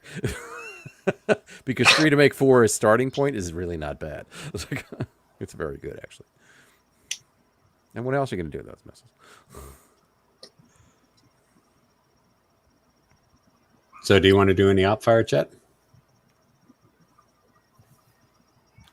Or did we lose Chet? I don't think we lost Chet. No, I still see him active on the. Might have muted Oh, himself. I'm sorry, I muted myself. Yeah. Sorry. That's okay. Self-muting in 3 times public? already. Yeah. Yeah. So I'm sorry. Yeah, the BMP will take a shot. Okay. That's very interesting. So 2, 4, 6, 8, 9. He's well within range. So it's 3 dice at 4.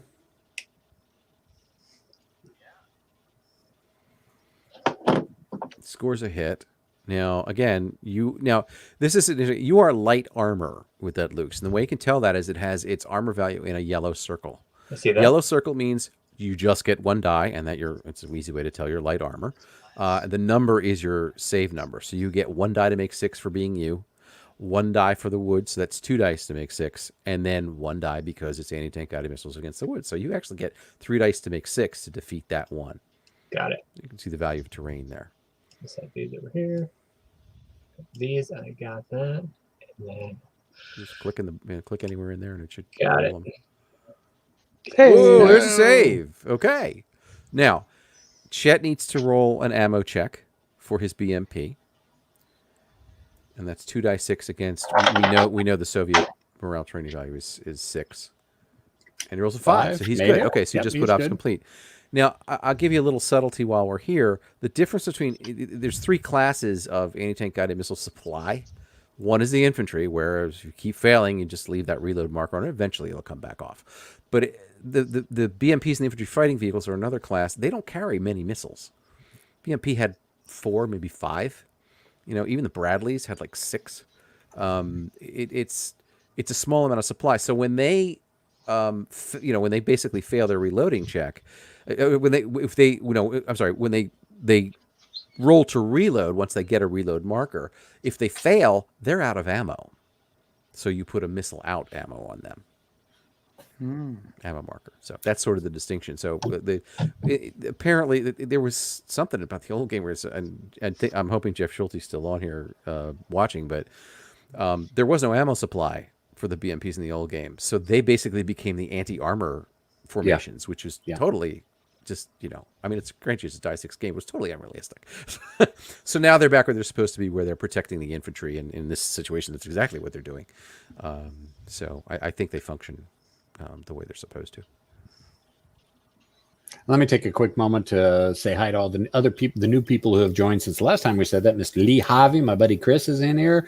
David from Lock and Load Publishing is watching. Hey, boss. And Biff Gamble has joined us, is making some great comments as well. Dice were rarely kind to me when playing ASL. They were never kind to me when I played ASL either. So. I think you're seeing a lot more of this live chat than I am, because I haven't an update in a while.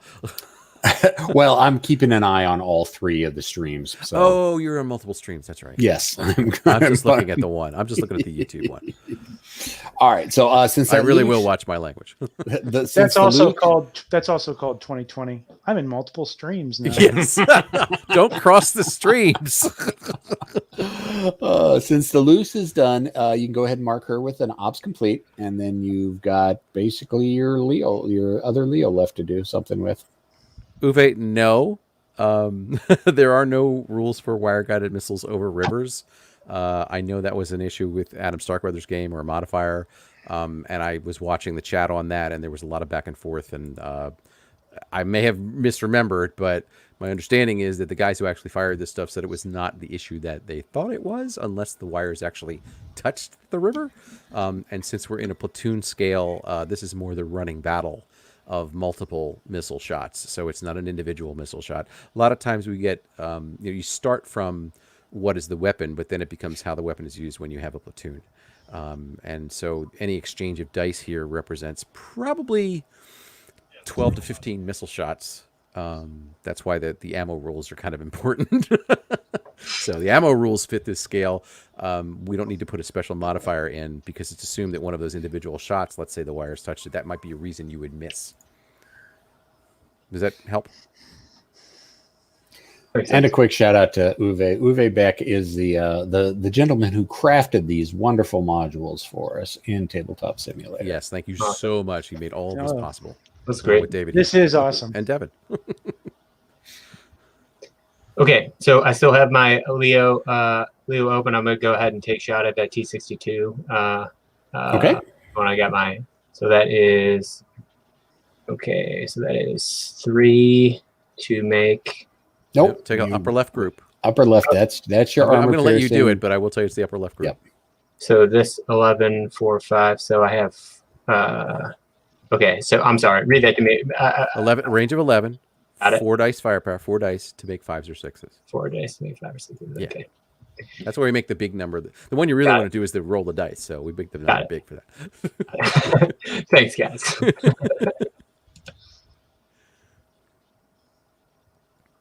Yep, One hit. Oh, there we go. 1 hit.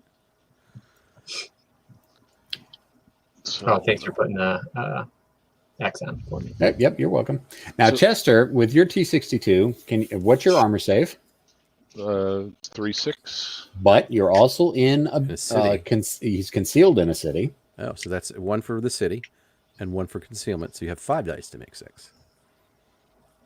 And you only need 1 save. Oh! All right, so that guy's disrupted. Correct? Right. This is quite the tank battle so far. This is, yeah. Wait till the infantry has to actually do the assault. I have 8 turns. Yes, that is the way to think. That is absolutely the way to think. I've got time. All right, so you finished firing with the Leo, so go ahead and mark him ops complete. Thank you. And you having problems getting the counter on there? I'm just kind of organizing it so I know which one's not disrupted. Okay. Well, that's it for that formation. So we're going to go ahead and move into the next formation. And that is up to 153rd Panzer again. Okay, so the first thing that happens is you remove the ops complete markers on your Leos and your Lukes. And then if you had anybody who was out of command range, you'd roll to see if they're out of command. You don't. Everybody seems to be in command. They're within 5 hexes as indicated on your formation card. And no ammo unloading, no undisrupting. You're in good shape. You're ready to go. So again, actions are you can just fire from where you are. Well, he can move his headquarters if he wants. You can move. Oh, you can move your headquarters somewhere else if you want. One thing is that I can tell you this now as far as action options. Move your HQ first if you want to. Yeah, I was gonna move it down here. Okay, so you have an orange firepower for both armor piercing and HE. You see that on your counter, the 4 and the 5. You see the 4 you just rolled. Okay, the orange means it has enhanced move and fire. NATO had much better stabilization than the Soviets. They both units from both sides can have it, but NATO in particular, you can move half your movement and take no firepower penalty. All right. Really? If you move your up to your full, beyond that up to your full movement, you'll take 1 die off, so it'll be 3 dice to make 5. So you're really very mobile. Now, I don't recommend charging down that valley No. until you've reduced, the firepower coming there.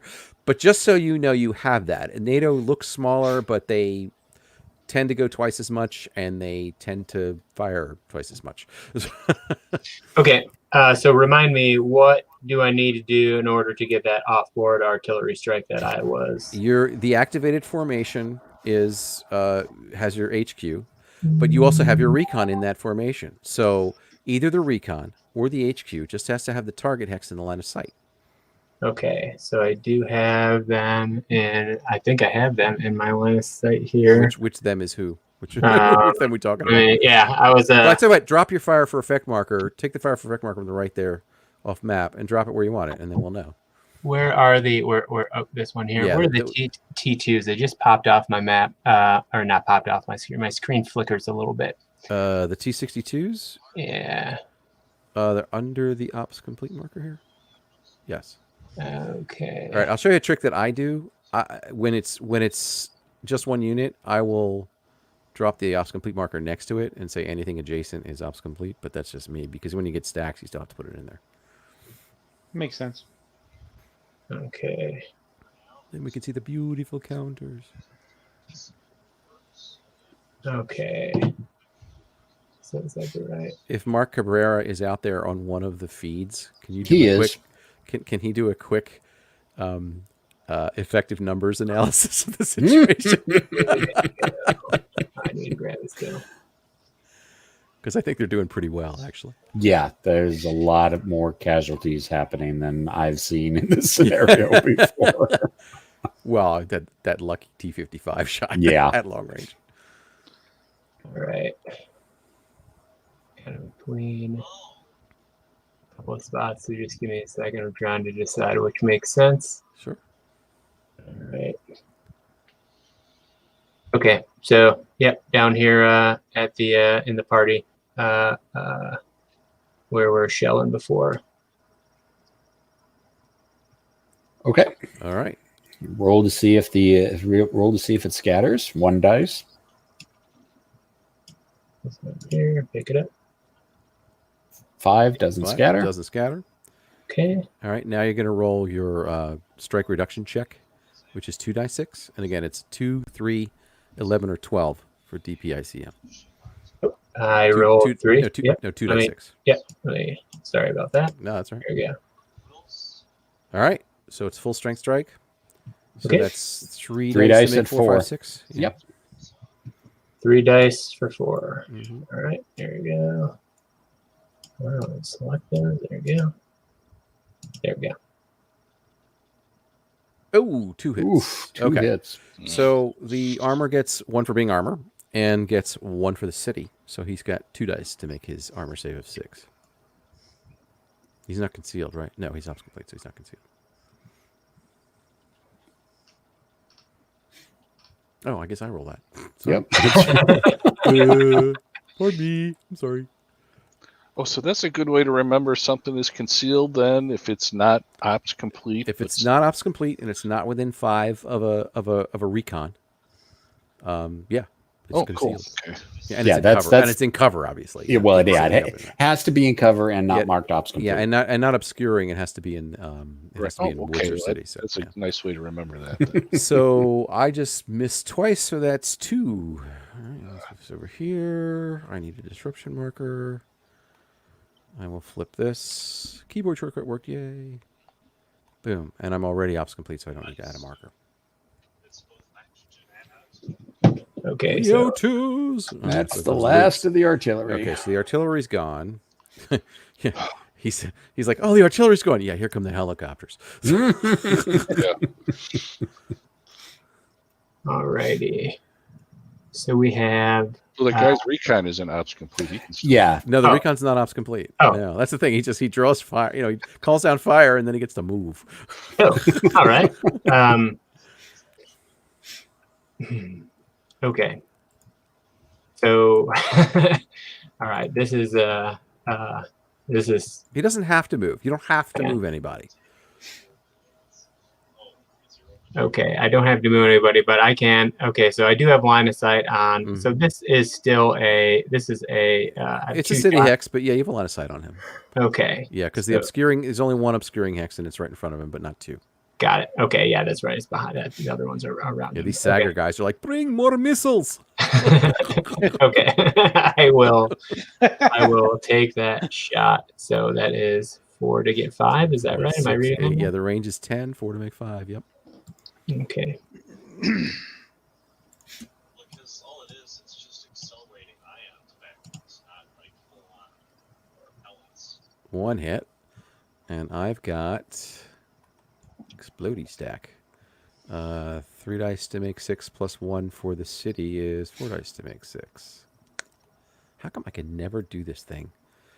I have to like zoom in to get to the repack button. There we go. Okay. So optically challenged here. All right, I have 4 dice to make 6. Is that what it is? Mhm. All right. I like the fact you can just dump the dice in there and hit the button and it rolls them. Hey. Hit the button to roll. There we go. Oh, crap. All right, but it's only 1 hit. All right, so he is... Actually, is he reduced already? He was already He's reduced. already reduced, yeah. Well, he's not reduced anymore. Solved that problem. He's done. Thank you for the wreck. Why am I Yep. thanking him for the wreck? Actually, before we do that, let me put the objective back there. Yep.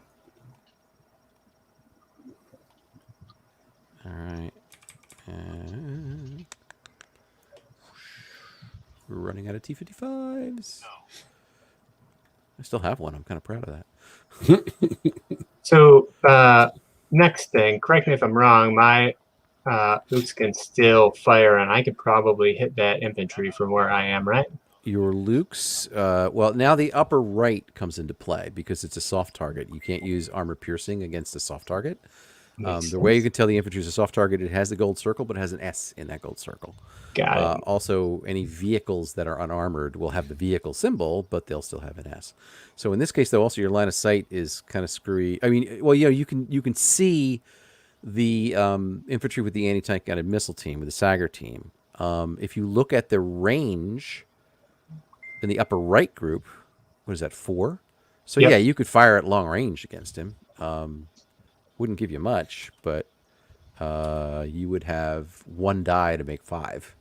And he'd have 1 die to make 5 in defense. okay, and He's my cultivated. and my as far as my HQ goes, in order for me to get those into range of the infantry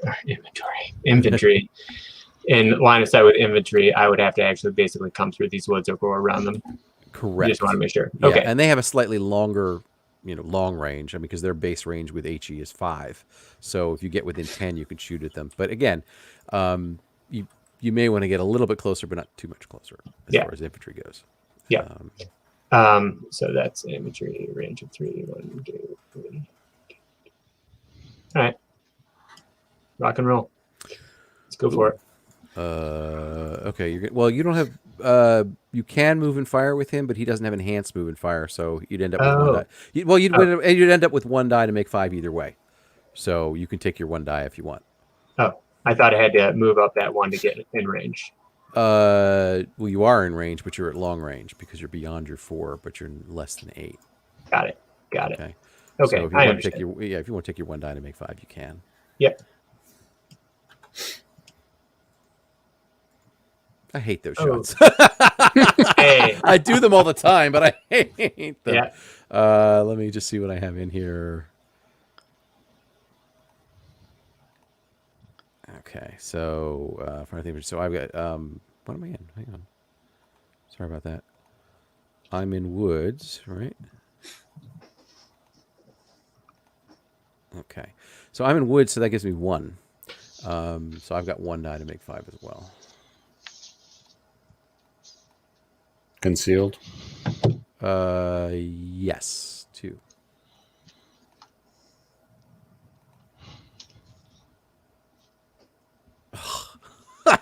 He's disrupted.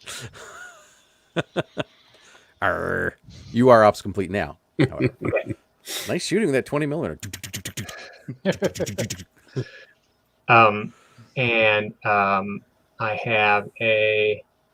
I still have so I actually haven't shot with these guys yet. Is that right? Correct. Yeah, you haven't shot with the army because you got 2 activations in a row. So that was Right. That's the last activation you're remembering. Yeah. That is exactly what I was remembering. Okay, I'm going to go ahead and take top Leo here, or I guess that would be The only East Leo there. Yeah, this one right here, and we're going to go and take a shot at this disrupted T. Shit, C62. Yeah. Okie dokie. So that is 4 to make 5, right? Yep. Well, no, Okay. there's a bunch of gravity generators and relative null coordinates.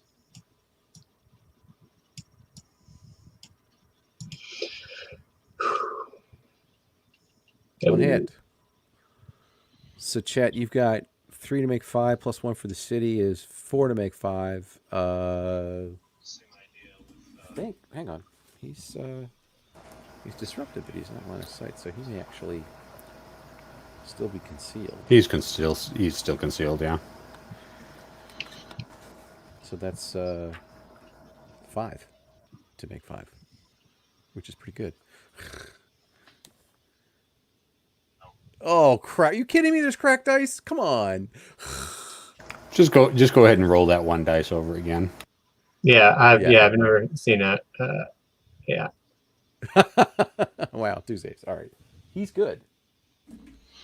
It's the T-62s fend off the Leo 1s. That's one for the books. Yeah, that doesn't happen very often. Yeah. All right. I have a. I guess I'm going to take my. So that was this one. Yep. Go ahead. Thank you. So my HQ. Hmm. I'm sorry, not my HQ. The other Leo. With the HQ. With the HQ. Yep. Is going to take that same shot. All right. This may be overkill. 6 dice to make 5s. I think that qualifies as overkill. Yep.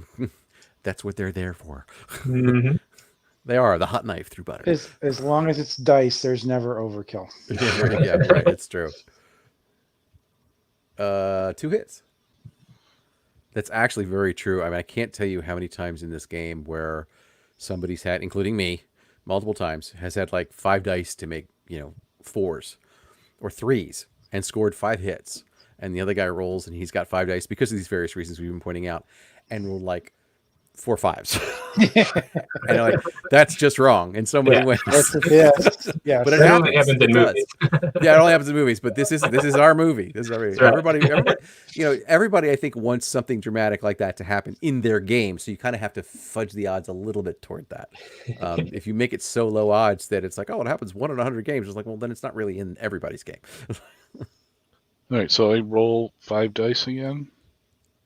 Yes, 5 dice to make 6. Same thing. You're still concealed. You still have city, and you have 3 to 5. 1 save. One save. Well, he's reduced, right? And disrupted, so he got him. No, he wasn't reduced. Oh, he wasn't reduced, so he's reduced.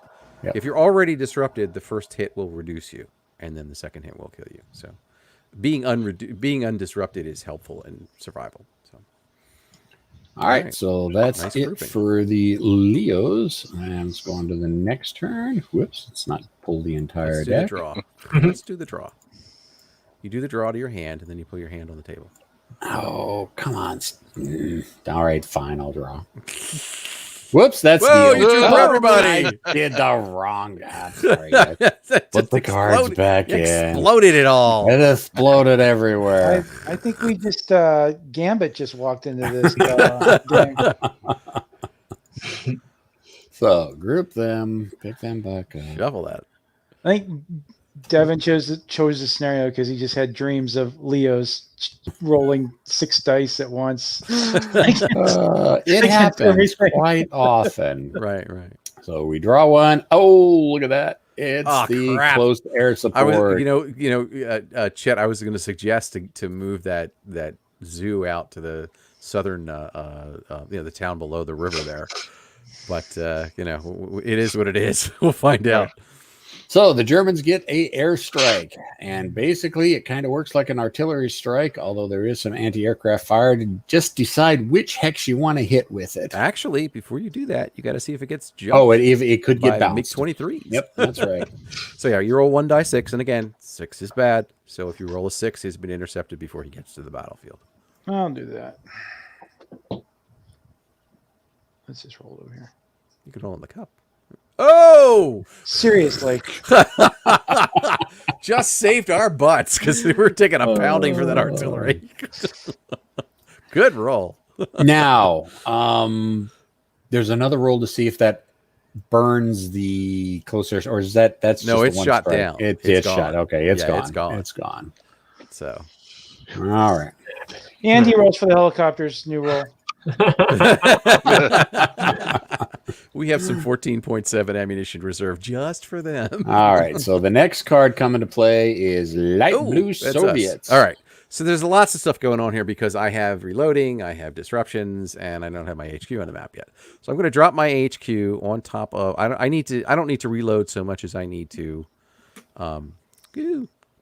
So I'm going to put him here.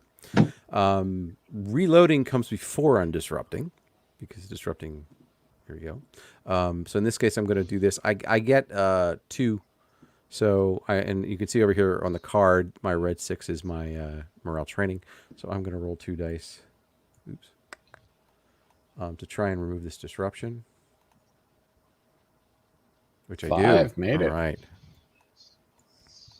Doot. Then I'm going to roll again to see if I can reload these guys. All right. Now, the chart that you're looking at is, where is it? It's one of the charts around here. I'm pretty sure it's in. It might not. Actually, it might not be in here. It's in the rules to be sure. It's in the no, rules. It's not. No, it's not in the rules. I'm sorry. It is one of these charts, but it's not this one. No, it's because it's an 8.5 by 11. Yeah. But that's right. That's The all right, chart Frank. that we use basically is the missile reload chart, and what it says is for the 3 different types of missiles, missile category of vehicles and infantry stuff is infantry. If they like I said, if they fail their roll, they just keep the reloading marker because they have a large load of missiles available. Dedicated anti-tank guided missiles, if they fail, they get a low missile marker, which means they have 1 more shot. And infantry fighting vehicles, if they fail their reloading roll, are out of ammo because they just don't carry many. They get in a running gunfight, they're done. Okay, so I don't have any. I have 1 T-55 left. I don't know. I don't have anything left, do I? No, that was it for the T-55s, wasn't it? Okay, time to run. No, there's another counter in there. I Oh, thought there there is. was. Okay, fine. There we go. Okay, so here's what's going to happen.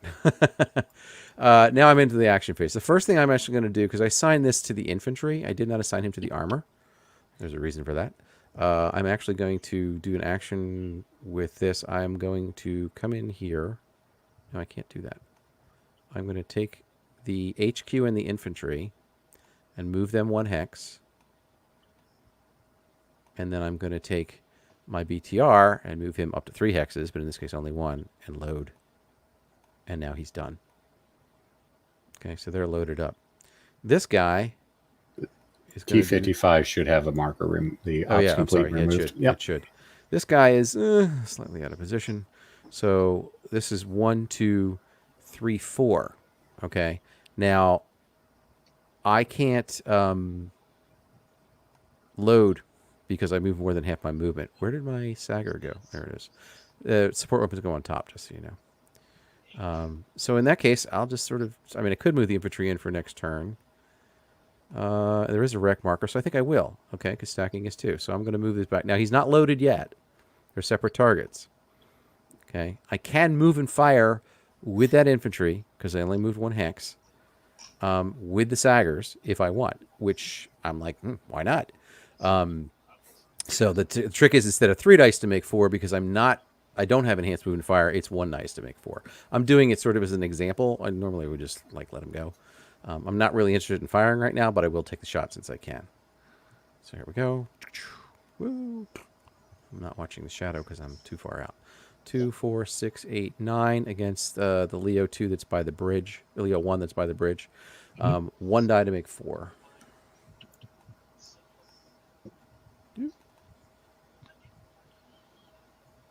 Oof. Okay, I get a hit. I immediately make my ammo check.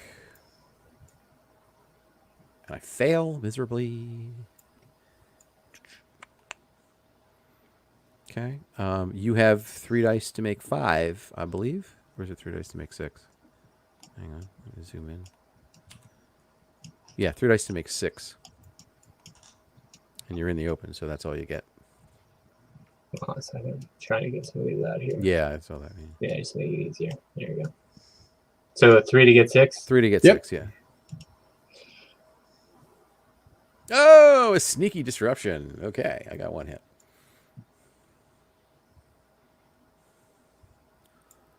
And the last thing I'm going to do is I'm going to take this T-55 and I'm going to blow this Luke's away.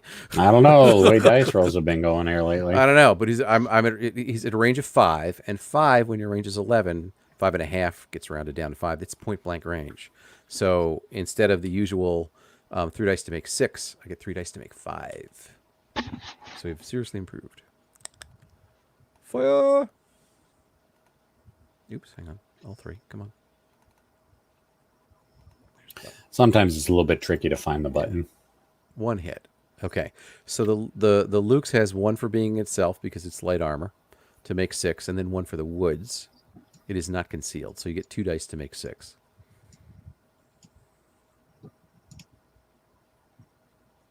Oh, charmed life. He's let me ducking and weaving clone between it up. those Complete marker trees in here. there. Just went up on 2 wheels. All right, I have completed my formation activation. All My right, formation impulse. next formation is end End ops ops, card. That's that's the fine first one. Now, because you that's notice- the first one. Yeah, Yeah. the orange one's still on there. Until orange goes, this turn ain't ending. Yep. There's the Oh, helos, crap. and they Just come in used all from my the, guys. the west or the south side. And the 2 helicopters are right here. So whoever wants to play with the helicopters, I do. No, I'm not going to do it. no. Go for it, Finley. Okay. So the Thanks, Uwe. I saw your response just now. so how the let's see what are the numbers on the helicopters? Pretty impressive. They're standoff beasts when they're Yeah, in hover they've mode. got hot Yeah. missiles. they Aptly named. they have 2 different sides. They've got their flying mode, which pretty much is only the guns. But if they're in hover mode, then they've got those missiles with a range of 14 at forward 4. Yeah.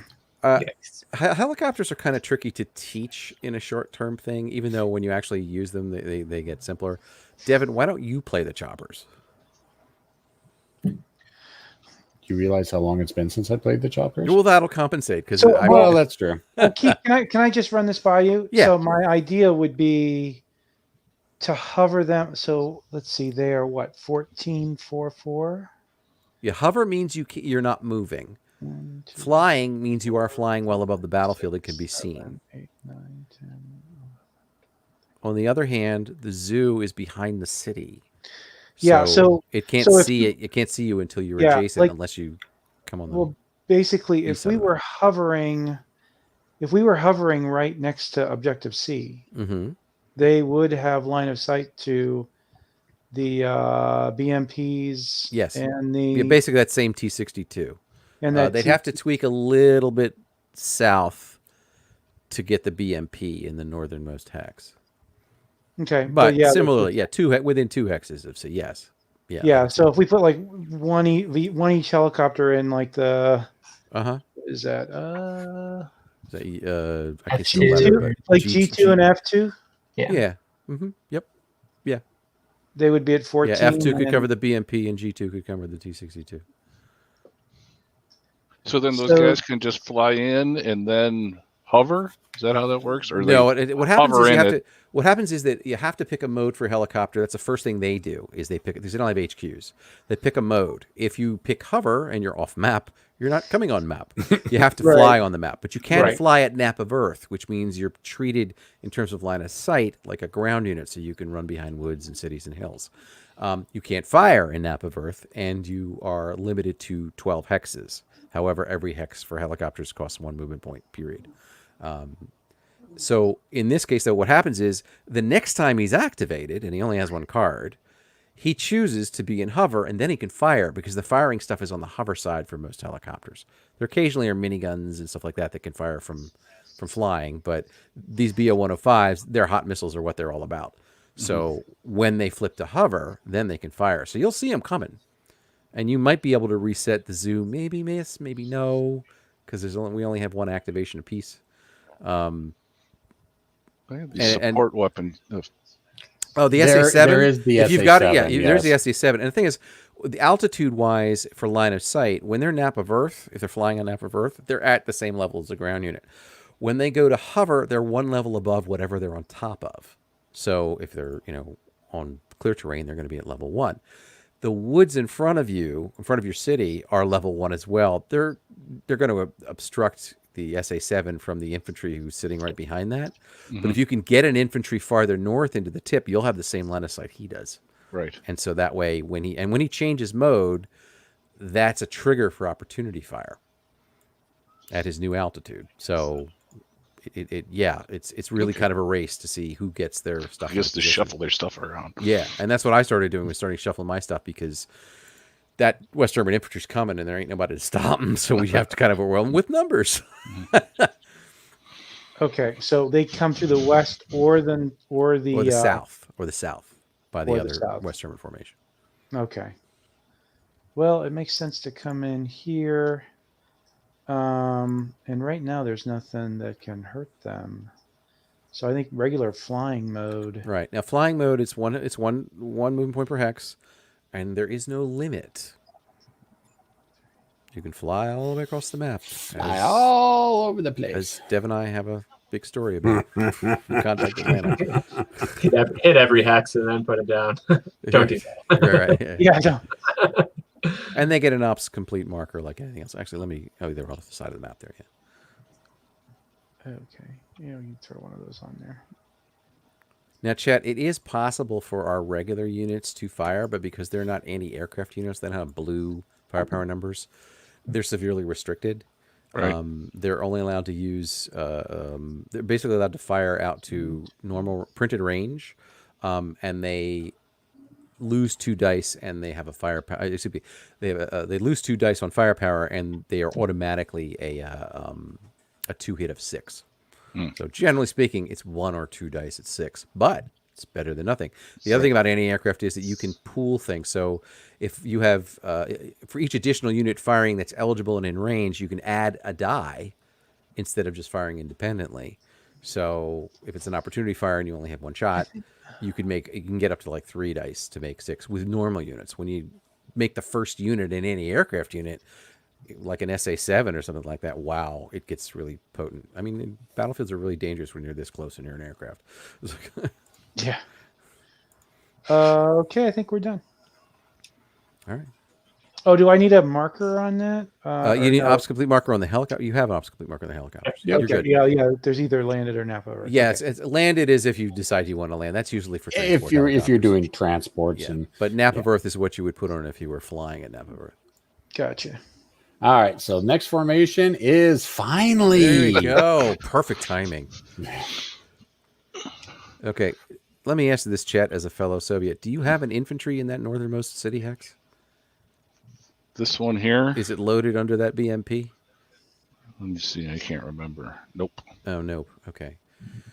You may have to do a little juggling. Well, first I'll take that ops complete marker off.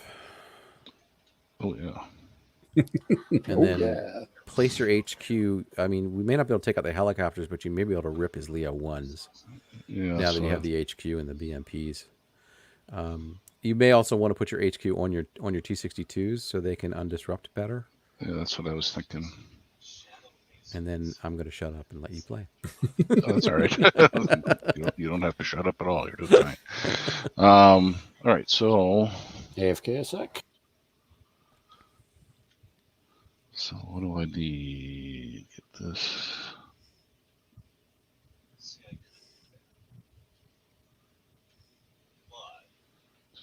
It's an 8. It's an 8, but you have the HQ. Yeah. HQ of 2, so your 6 becomes an 8. So you made it. Great. All right, so he's reduced. He's back in action. Now, again, when he fires, he has fewer dice because he's reduced, but that gets increased back by the HQ. So that's a good combination. Right. All right, you don't have anything else to undisrupt, right? Nope. All right. So now, you think I should move this guy to here? I think because what happens is, this is tricky. Because we're going to pull all our markers, right? So they'll be unops complete. Yeah, I mean, the zoo would be ideal to get in front of the helicopters, even though they're way at long range for it. It's just effective. But the SA-7 is ideal. Getting an infantry to the northern part of the town might be helpful, but you either have to stack it with the T-62, which is fine, or move one of the BMPs back. Yeah, I can move that guy out and then move one of those infantries in there. Right. The other option is to bide your time, and because they're still firing anti-tank guided missiles into cover, so you're still going to get an extra die. And then just shoot right now and shoot up the Leo once. Don't even worry about the Lukes. I'll take care of the Lukes. Yeah, that's what you said last turn. That's true story. I love you too, Dev. Just saying. You said you were AFK. I'm back now. All right. Well, yeah, I'll have these guys. Yeah, so they'll take a shot at that dude there. The disrupted guy. Yeah.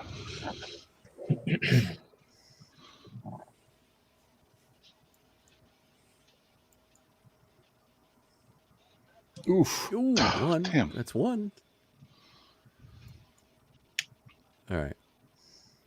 So defense is what, 3 to make 6, right? 3 at 6. Yeah. Yeah.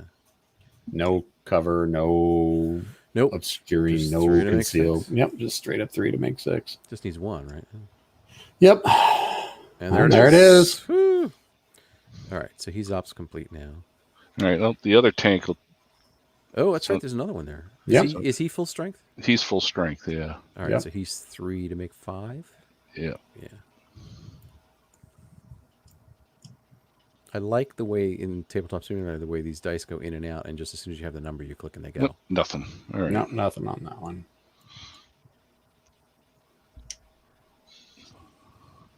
All right. So now, You've got some missile-armed BMPs. oh yeah. So, and what's the range on those? Well, I want to be able to move one of these guys out of there, right? So I can move that guy in. Well, you take your first shot and then see what you want to do with the second guy. Right. All But right. yeah, your printed range is 11. Your Oh yeah. So I'm your good. effective range is 11. Yeah, you're good on range. All right. So yeah, he'll take a shot. What was that? 3 dice to make 5. Oh, got 1. Was it the same guy or was it the HQ? No, it's a BMP. 3 dice to make 4. Oh, I'm sorry, 3 dice to make 4. Oh, 1 hit. 1 hit. Yeah. Yep. And you were finding the same guy, or The same guy. Yep. Okay, all right. He's in the open. He's prime for that. All right. So defense is 3 to make 6. 3 dice at 6.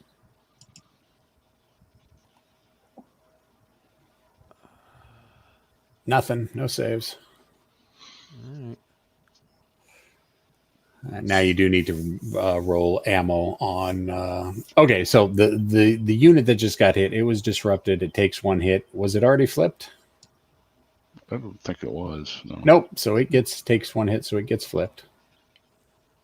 Okay, do I need to put another card on there? Or different card? Oh, Just flip the No, counters. just flip the actual tank counter over. Just hit F. There you go. thank you.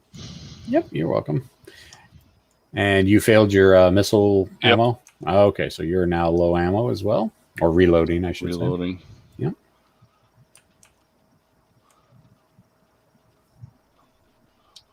What is the range on this dude? Oh, And the Yeah, what- SA7. Yes. The SA7. You just got to get the 15. line of sight. yeah. It's So like it'll take care of itself. what if I move this dude out and moved an infantry in there and plopped that? Well, you got to be careful because stacking applies at all times. So Right. that That's what I BM was. Yeah, Let's that see, what do I BMP have? behind. Is there an infantry in there? The hell's in here? Ah, there's there you go. There's infantry there. Okay. Is he loaded or is he unloaded? I mean, I had them all unloaded. Oh, okay. Okay. Yeah. so- You could actually, you could move him and fire the SA7. It won't be great because it's move and fire, but you could do it. And well, he's if you going to have get to lucky, move a BMP out first. I got to move a BMP. yeah, if you out move the first. BMP out and move the infantry in, you could fire the SA7 as a move and fire. It wouldn't have many dice left. I guess it would probably be 1, but it would be 1 to make whatever it normally makes because it's anti-aircraft. Right. No, I'm sorry, no, it'd be 1 -2. So it probably wouldn't be a great shot, but at any rate, at least it would be in position, and it's really about position. Right. So, all right, let me just pull this guy off to the side, but he's still there. Right. Mhm. Okay. And then this guy, I'll slide back to here. And I'm just seeing if.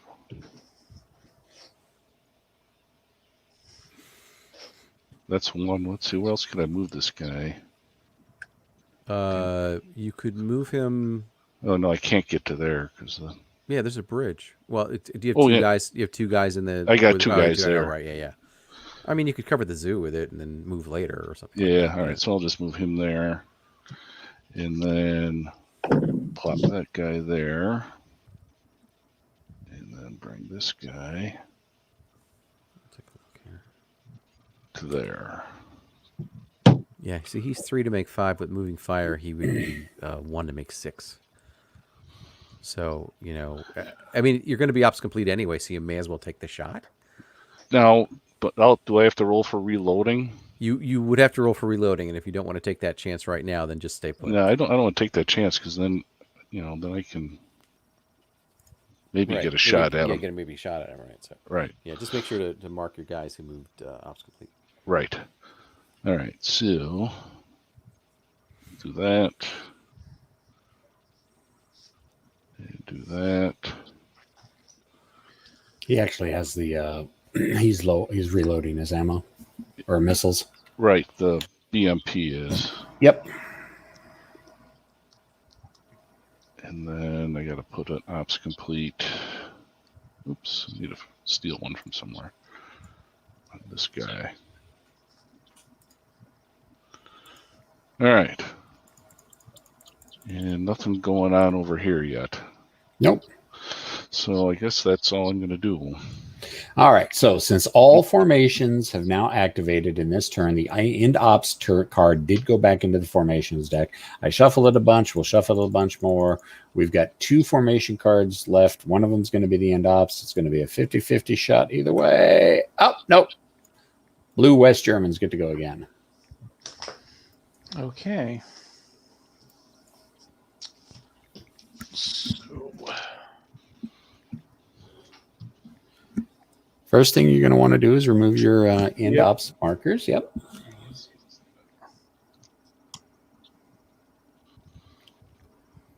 put these over here.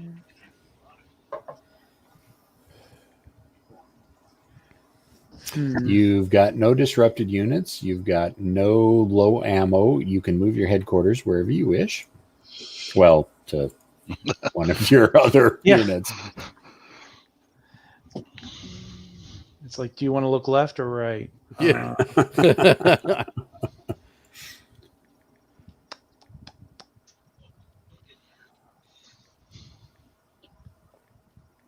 See, we've got a few turns.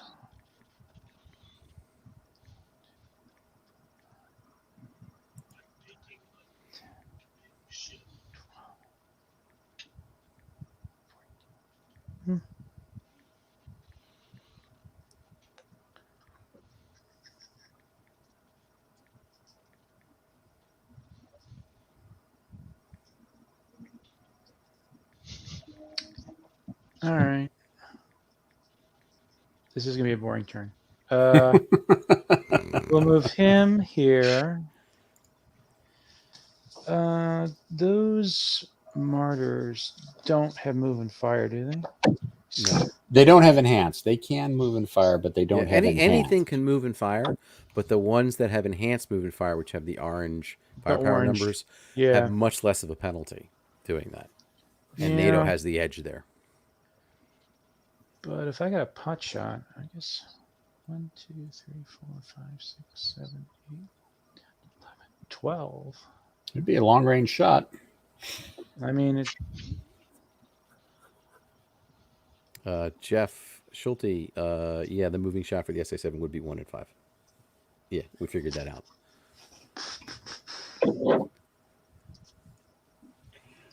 But for the martyr, it'd be a long range shot, so it'd be 4 dice at 5, and then non-enhanced move and fire. I could have swore we had that card out here somewhere. Maybe not. Wait, who's got the red hand? Oh, that's me. The red hand of death just expanded my tank stack. I'm like, oh. I think he was looking in it to see what was in there so he could shoot. Yeah. Right. But still, anybody watch Peaky Blinders and the red hands? Excellent reference. Like, oh, great song. Great song. I mean, I might as well take the shot. That's the spirit. Yeah. Okay, so so normally it would be 7, range 7, 4 dice at 4. So this would be 4 dice at 5 for the long range shot. Range, for the long range shot, yes. 4 dice at 5. Not horrible, actually. Did you? I'm sorry. I moved. So is that 3 dice? You move, so 5? you lose. Can't think anymore. Moving forward, you're gonna lose 2 dice because you're not made to do that, and you're gonna lose another 2 hit, so it's gonna be 6. So it's gonna be 2 dice to make 6. 2 dice Okay. and 6. Yeah. Can I move? Wait a minute. The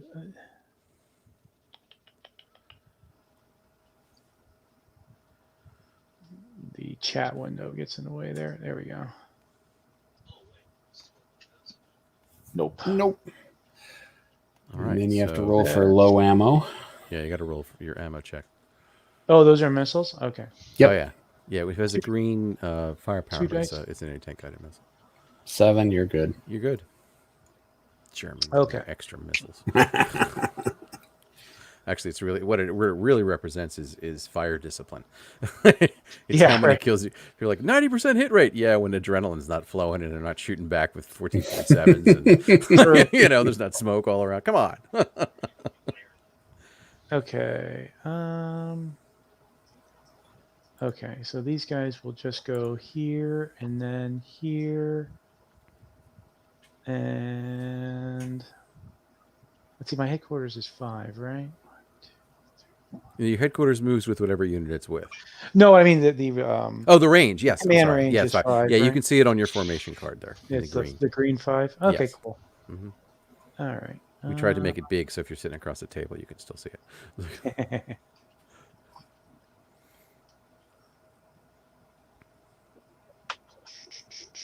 Jeff, was that 2 to make 5 for the martyr? Yeah, I don't think that's. Maybe you should go get ice, dude. That's Did somebody say something? I was talking to Jeff Schulte. We were going back and forth about you know, he's very good at correcting me when I get the dice rolls stuff roll, so he's my Okay. backup. So he put 2 dice to make 5, but I'm not sure when in the conversation he put that. So I just asked him. I believe it was the shot you just took, and I think we did it correctly at 2 to make 5. Yeah, I'm fairly certain we did it correctly. Yeah. Okay. Unless I said 2 to make 6, so whatever. Okay. Yeah, thanks, I thought you Jeff. said 2 to make 6, but I don't think I hit Yeah, 5. it's Jeff's pointing out it's 2 to make 5. So thank you, Jeff. Okay. So can I go into N13? That's a half hex. Half hexes are playable, yes. Okay. So would this be 1 even though it's going downhill? Correct. You're going downhill, so it'd be only 1 point. 2, 3, 4. Yep. And we'll stay there. Yeah, so getting out of the valley is harder than getting into the valley. Yeah. Going downhill is easy. You just let gravity take over. Okay. All right, so that's end that formation, and oh, look at that, end operations. Okay, so marker removal phase. Everybody takes off their. Don't take off your reloading markers. Just your ops complete. He said as the reloading marker came with.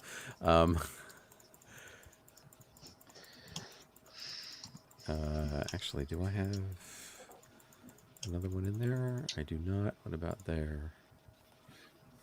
Oh, that's cool. I just exploded 2 different stacks. Yeah, you can explode as many stacks at the same time as you want. That's why you see the little hexes with the numbers 1, 2, 3, and you'll see the little hexes correspond to the Right, counters. All right, what's the modifier key that allows you to pick up a whole stack? For cards, it's G. I don't know about For counters? for counters. I usually just It's not G. Not for counters. Yeah, you draw a marquee. I'll just draw a marquee. yeah. I don't do that. Do you want those all stacked together in one hex? I just want them to be off of each other, but I'm just gonna, you know. Yeah. Just want to get Oh, them come on. out of each other's way. There we go. It lights up yellow when you've got the entire stack selected. Oh, I did that accidentally one time. Okay, great. So, all right. So all end All the ops ops. completes off. We don't have any out of commands. Check victory conditions, not yet. So we're on to turn 3. Turn 3. Shuffle the deck. I shuffled the deck several times. I will All right. shuffle the deck several Operations more. phase. Casualties are kind of Pretty even. high. High, but kind of even. Oh, jeez. Come And on, Gavin. offs already. We'll set this to the side You just so did I can shuffle remember. this, right? About I mean, 50 I'm times. teasing. I mean, I saw you. I saw you. that seems right considering turn 2 took like an hour and a half. Well, there's a learning curve here, and Yeah, you absolutely. see, you guys have basically hit like all the way up to helicopters in 2 turns, and Yeah. now things are going to start to move faster. Speaking of helicopters, Oh boy, crap. Okay, so the first thing you do with a helicopter is they decide what undisrupt mode you automatically. want 'em in. They don't disrupt automatically if they're disrupted. They're only 1-step units though. So Yeah. if you actually get 2 hits on them, you'll kill them instead of 3. But now, you choose which mode they're in one at a time. And when it changes mode, if there's something there that can fire at, it's vulnerable to, or it triggers opportunity fire if it's possible. Right. Otherwise, as soon as they change mode, they are, especially if you're changing to hover, you're then available to, then you can fire. Okay, and if they don't change into hover, they cannot fire. Is that correct? That's correct, because they don't have any weapons on this side. And also, they're at level 1 instead of level 0. I'm sorry. Flying, they're at level 2. They're 2 levels above whatever it is. Hover, they're 1 level above. Nap of Earth, they're at the same level as whatever they're on top of, or ground units. Okay. The question is, do we let them sit 1 turn out? So what kind of dice would they be throwing at those? We'll flip it and see what the counter says. You mean about the Soviet firepower? Yeah. 3 dice at 5. Yeah, the SA-7's 3 dice at 5. I don't know where the zoo. Oh, I do know where the zoo went. And the Zhikla is not. It's behind. Zhikla, I didn't know you pronounced it that way. That's really cool. That's how I pronounce it. I just call it Doesn't mean I'm correct because I'm horrible with names. all I do is read transliteration. I just saw Shilka and I go, oh, it's a Shilka. I'm sure somebody out there who's watching this knows the correct way to pronounce it. And it's probably not me. So from my college Russian, I just remember Cyrillic actually has a j, a sh, and a sh. Wow. Those are 3 different things. Yeah, that's really hard. Yeah. 3 at 5, huh? well, if you don't change when his activation comes up, he's going to shoot at you anyways. If I go Nap of the Earth, he can't. If you right? go If Nap you go of Nap the Earth, he Earth- cannot fire at you because missiles cannot fire at Nap of Earth helicopters. Correct. Yeah. However, you can't fire either. 'Cause Right. You're basically flying. You just put the Nap of Earth marker on top of you, and now your altitude changes. It's turn 3. We don't need to yet. I like this guy. We could have used him to contact Atlanta. Yeah. But then we wouldn't have had the F-111 strikes counterattack. Oh God! Don't remind me about the F-111 strings. Yeah, let's go Nap of the Earth with those guys. Okay, you just take a Nap of Earth marker and you put it on top, and an ops complete marker. Unless you're gonna, I mean, if you're not gonna move them any farther. Oh yeah, they're gonna. Yeah, they can go 12 hexes now. Gotcha. They just can't shoot at They anything. just can't shoot at anything. So then I can't shoot at them as they drop down. Not with the SA-7. The SA-7. Not with the SA-7 only because you shoot at them where they go. Ah, okay. So they're down at Nap of Earth. You can't fire a missile at it. Got Did it. I just screw up my own rules? Are they still flying? No, 12. Yeah, 12 hexes. Jeff will yell at you if you did. He will. He will. But Okay. That is 1 turn. These helicopters are guaranteed to live, and that's that's 1 turn longer than most people use. yes, them. exactly. Exactly. Although I have to admit, the guys down at Contact Atlanta who sponsored us, it was a wonderful, wonderful experience, and I cannot thank them enough. It was a wonderful experience. It was the only time it happens because of COVID. It was wonderful.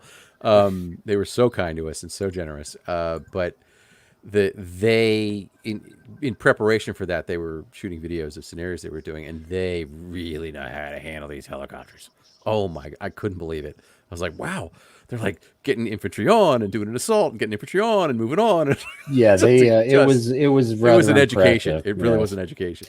All right, so the next card I drew was the Alpha Jet. Unfortunately, I should have pulled that out because she got shot down. So we'll just ignore that one and draw the next card.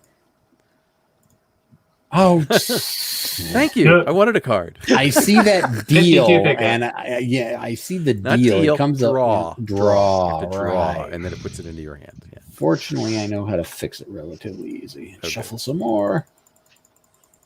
It's like World War III will be decided by a round of Texas Hold'em. Right. All right, here we go. Whoops, orange. Oh, there we Soviet go. formation. Chet Oh, gets to go crap. again. He just Okay, but here's what you can do. if you fiddle around with your stacking, you can move the zoo up too. As long as, one of the Leos doesn't take a shot. Or you can kill the Leo and then move the zoo up. Right. And then you'll have the zoo and the SA7. Oof, that could be bad. All right. Well, first off, I got to see what's going on. Yeah, first off, you decide where you... First you decide where you want to put your HQ. Yep. And if you want to leave him where he is, that's fine. Yeah, I think he can stay right there. Okay. Second thing you want to see if your missiles reload on that BM... Is that the BMP? Yeah, the BMP. Ooh. They do. Ooh, Wow. an efficient crew. They only fired like 2 missiles. from each BMP. Killed 2 tanks in the bargain, but there you go. All right. And then...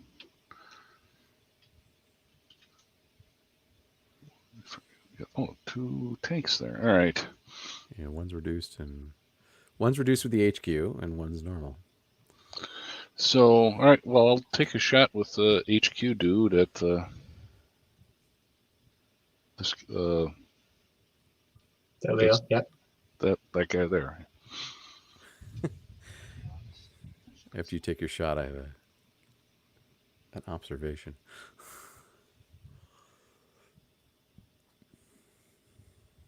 Yeah, I didn't say I moved the HQ to a different guy. Oh, so. Jeff Schulte says volley fire the tanks. Oh yeah, Okay. I want to know about that rule. All right, I so- don't understand that. Volley fire is an option for the packed tanks. And what happens is if you have a stack, you may fire one of them and get an additional die from the second one firing. They both become ops complete. So instead of, say, having your reduced unit is 2 plus the HQ is 2, so it's 4, you'd get a 5th die for the guy underneath him. And so you'd have 5 dice to make 5s for one shot, rather than a 4 to make 5 and a 3 to make 5. Now, in this case, I don't know if you want, because if you think you can get him on 5 to make 5, you would take that shot. But if you think you want to take 2 shots and chip away at him, then you might want to take the 3 to make 5 and the 4 to make 5. And also be aware that it does ops complete both tanks. Yes, it's one shot that ops completes both tanks. And it's only available to the packed. And it's only available on direct fire. You can't move and volley fire. I see. Well, Thanks, is there Jeff. Yeah. Well, is the number? So, what do the numbers guys say? Is it 5 at? The numbers say if you volley fire that stack, it's 2 for the reduced platoon, and then the HQ's 2 more dice for its command bonus. That's 4, and 1 for the guy underneath is 5. You get you would get a single shot, but 5 dice to make 5. Versus 3 dice to make 5 and In defense, right? Unless you fire at their HQ, which might be a reason to do that, where they have 1 additional 1 for the wood, so they'd have 4 dice to make 5. But it's a sorely tempting target. And I think he's trying to figure out the odds for his 2 units fired separately and volley fire. Oh, I see. So yeah, volley fire will be 5 dice at 5. If you don't fire, you'll have 4 dice at 5 and a 3 dice at 5. Now, I will tell you this: volley fire is typically used for fortifications, for improved positions, because an improved position will chip away a die right out of the gate. So that's the volley fire is kind of like, okay, let's stand hub to hub and pound on the improved position, because you get that extra die, which counters that, has a chance of countering that. That's really kind of what it's for, but that doesn't mean you can't use it in a situation where you absolutely want to score a target. right. And also, you look at what you're shooting at. You have a disrupted Leo out there that's already reduced. One more hit's going to kill it. Right. If you shoot at the disrupted one. The one's in the forest, he's going to get his bonus for being in the woods and being concealed defensive dice-wise. Right, but all you have to do is disrupt him and then chip away at him. If he's disrupted, he's not firing. He may come back with his first or second card, but the idea is that you can maneuver while he's disrupted with impunity. However, there is the other school of thought, and this is the OG school of thought. Pick on the weakest NATO unit you can, because you're usually never in a position where you're going to get 3, 4, 5 hits on a unit. You're lucky if you're going to get 1 or 2 at a time. So sometimes it's best to pick on the wounded animal because you have a better chance of eliminating them. That's just my tactics. I don't win a lot of games, so we'll just leave that out there. Everybody's different. All right. Well, you know what? This is what we'll do. We'll have the. I'm going to do what I said before because I had forgotten about this guy in the woods. Right. But but I'll have my HQ shoot at the disrupted unit, and we'll see what happens, or the HQ and the T, whatever it is, and then we'll see what happens. So that's going to be 4 dice at 5. Yep.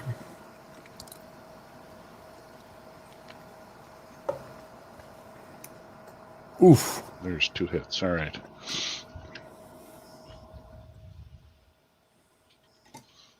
Then It's this dude here. okay. So my defense is am I able to actually defend against that? 2 hits? Yeah, you have 3 dice to make. You could roll 3 dice and get. Is this, Okay, there it is. So, Yeah, yeah, 3 dice. Did you fire at you fired at the reduced unit, right? I'm sorry, I was looking away. This dude Yeah, here. the reduced unit. The reduced unit, yeah, 3 to make 6.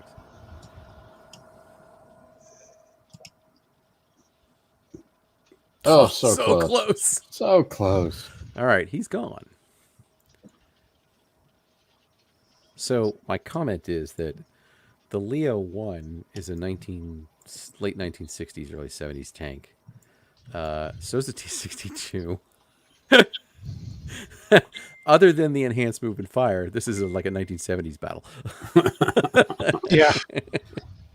All right, so then the other guy in the stack, he'll take a shot at the dudes in the woods. Okay, that'll be 3 dice at 5.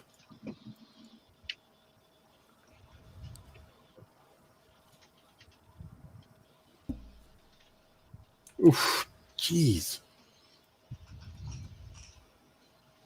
So 2 hits. Now, the Leo has 3 dice at 6, but it's concealed, so it's 4 dice at 6, and it's in woods, 5 dice at 6.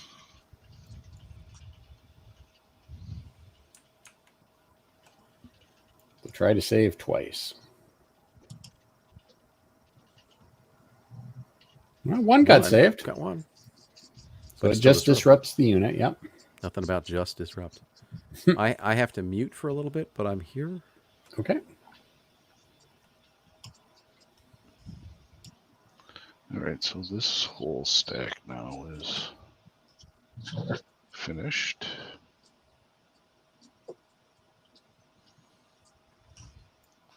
And then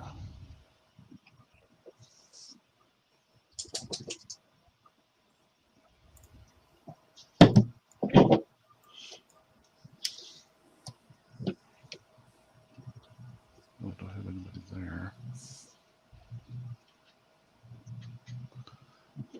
So now can the missile dude can take a shot, right? No, because they're nap of the earth, and you can't use if you'll notice the lettering on the SA-7 is blue. That indicates it's an anti-aircraft missile. So you can only shoot upwards. You can't shoot at nap of the earth with anti-aircraft missiles. That's right. You said I get it now. All right. Now you could fire with the BMP if you've got line of sight on them.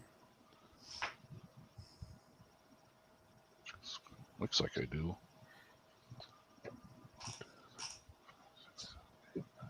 Even It'll be a long range. Well, okay, yes, I'm fairly certain because they're nap of the earth. They're kind of like a vehicle, so a normal missile, not an anti-aircraft missile, but a normal missile, should be able to knock on its door. So then I would be doing the hard target thing, right? Yeah. Right, it'd be an anti-personnel shot or an anti-armor shot. Hang on about that ATGM. Hold on. Was I doing that wrong? There's a double check something. Hold on.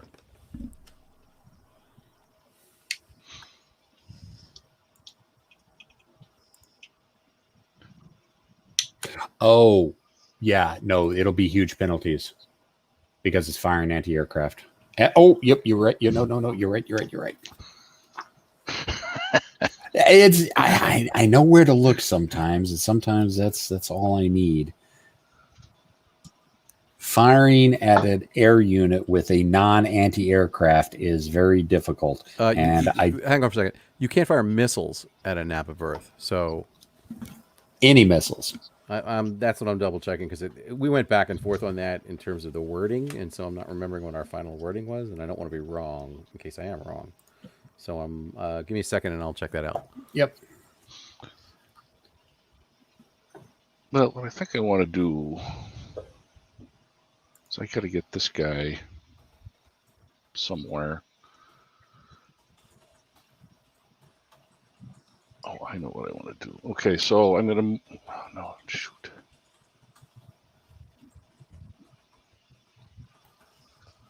I got a jigsaw puzzle here. All right, that guy out there.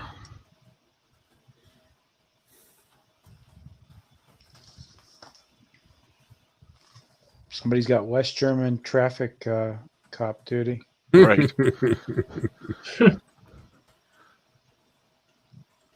Bear with me a second. I got to bring up a PDF.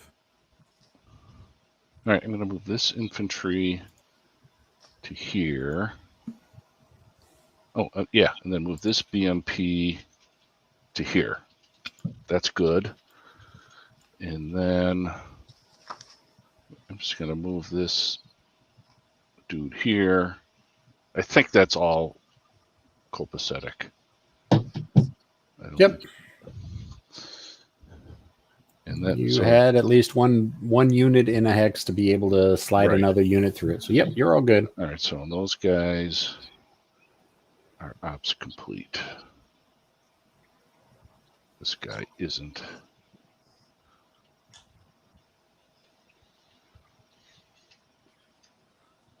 And the rolling unit is ops complete, But not the infantry. Yep. but not the infantry. Come on. All right, cool. No, That's just that. wait for Keith to see what the ruling on the missiles at Nape of the Earth. Well, I don't have that shot anymore, but it'd be good to know further on Yeah. the road.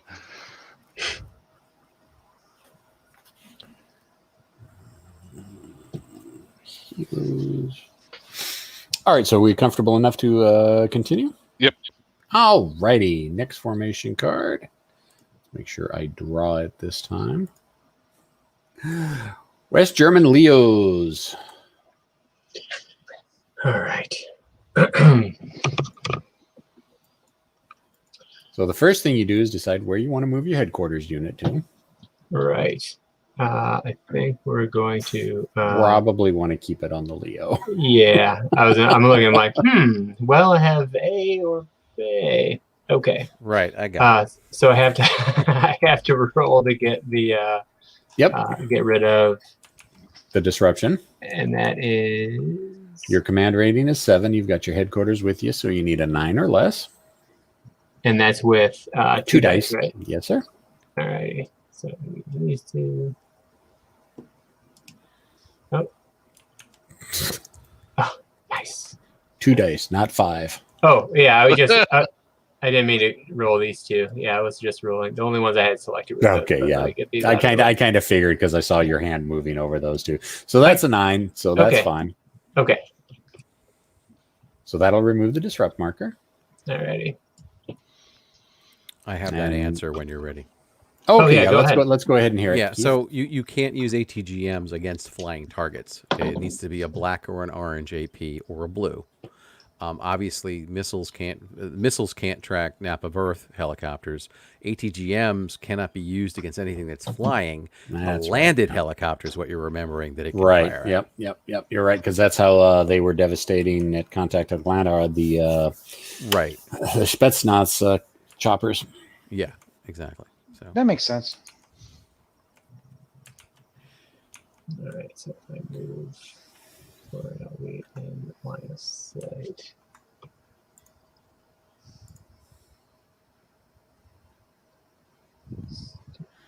And Uzi Patrol has joined us. Haven't seen Uzi Patrol in a while, but it's good to see you, my friend.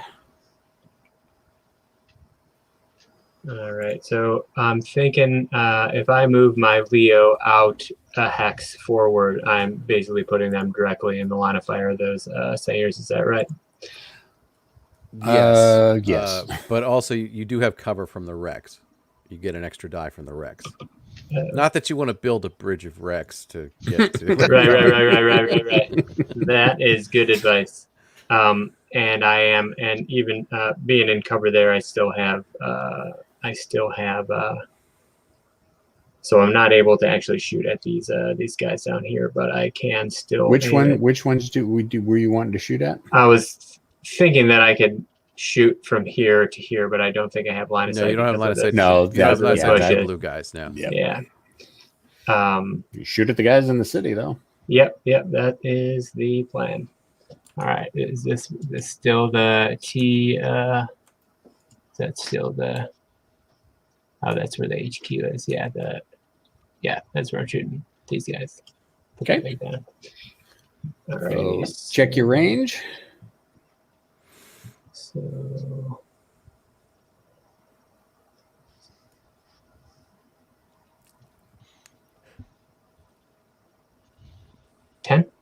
Yep, you're in normal range. All right. So you're looking at 4 dice at 5, but you get +2 for the headquarters. So you're looking at 6 dice at 5. We'll get this dice roller eventually. There we go. 2 hits. So I get what, 4, right? You get 3 dice at 6, but you're in the city, so it's 4 dice at 6. You are not concealed, so you don't get that bonus. So yes, you are 4 dice at 6. Well, you deflected one of them. One gets through, and that'll disrupt him. That ends my turn, right? Well, you've got the Lucius. Oh, you know what? To be fair, he. I mean, was he shoot? I'm presuming you're shooting at the headquarters unit, which I said a while ago is with the. Oh, he had a reduced. Which one would you have been shooting at? I mean, I don't care what you pick. I mean, yeah, I guess it would have been the one that was attached to the headquarters. I think that's what I was. Yeah, the one. That's what I was thinking. I forgot that there was another one under there. Yeah, Yeah, it's okay. still just one hit, so one disrupt. So. Okay. And these guys are still all ops complete. Yep. All right. So I will be perfectly honest. I have absolutely no idea what the heck I'm going to do with this, Luke's. Your artillery is already expended. Yeah, just beguiling me. Yeah, unless you want to run up and try to close assault the tanks, I would just pull him back. No reason to give him a free kill. Yeah. And that is my movement is 6 with this guy, yes, so that's 2 through the woods. So that's 1.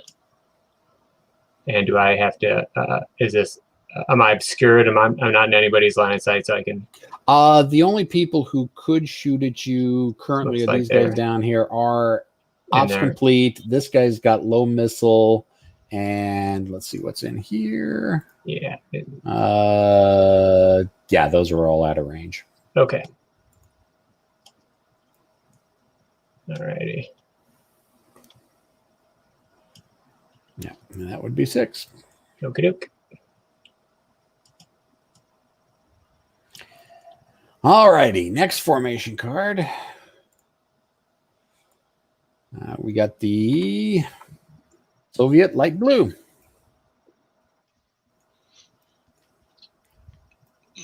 Keith's units. Yeah, sorry, I had to mute there for a second. That's fine. I'm back. All right, so our plan here is, where is my HQ? I believe it's loaded back here, right? Yes, with the infantry. Okay, so first thing I'm going to do is try and see what we can do with these missiles.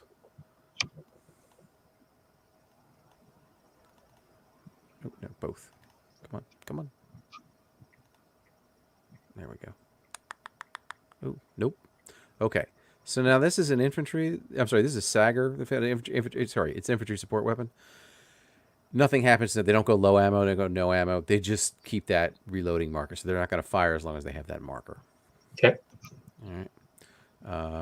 Let's see. It should drop it on top. All right. So what I'm going to do is I'm going to leave him there for cover. I'm going to fire the T-55 at the martyr down in the town there. Yeah. Yep. Right down the hex spine. So what happens is the hill hex just northeast of the martyr. That hex side of that, hill hex is blocking terrain. That hex side though is one hex side. You have to have two blocking terrain hex sides down the spine to block the line of sight. So right down the hex spine. Yes, right down the hex spine. So it's a pretty long shot. 2, 4, 6, 8, 10, 11, 12. So it's long range with no real penalty with the T-55. It's got a bad enough gun as it is. So I've got 3 dice to make 6.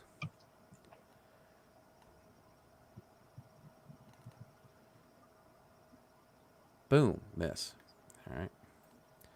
I'm going to mark him off as complete by putting it next to him, because that's kind of what I do. All right, we've got cover from the martyr as soon as we move there. So let's go where we're supposed to go.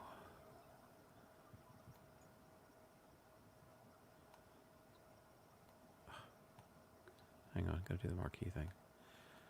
All right, so this is 1, 2, 3, 4, 5, 6.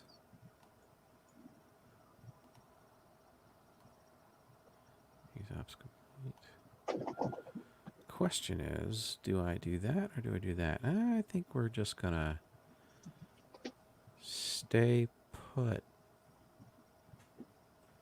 Can't do anything with him. Can't do anything with him until he reloads. He's in the right spot. Okay. All right. I'm done. All right. Next card. German Martyrs. Crap.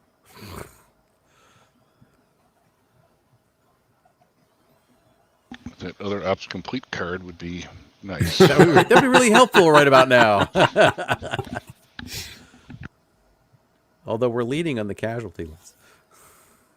Yeah, but those choppers haven't started rolling yet. I understand that.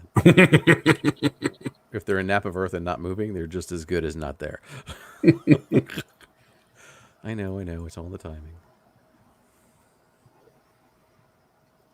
By the way, Jeff Schulte as the regimental commander for the Soviets and Uzi Patrol as the division commander, both approved of the decision to volley fire. Or they wanted you to volley fire the tanks. It's good. Soviet tanks volley fire very well. You should use that. It is doctrine.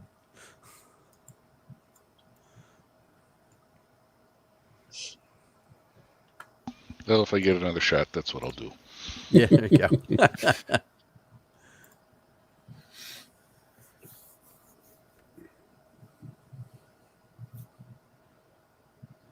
Well, I will say it is 20 minutes to 9, so this probably will end up being the last turn. If we go a little bit over to get to the last turn, that's fine, but we are reaching our time limit.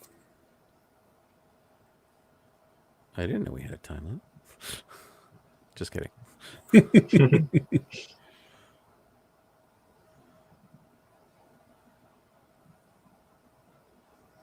Is there video of those guys using the helicopters that you were talking about before? Yeah. It's the scenario is Vertical Strike, scenario 6 in Storming the Gap, and if you go looking on YouTube, Mark Faircloth is the gentleman who made it, and it's a fantastic summary.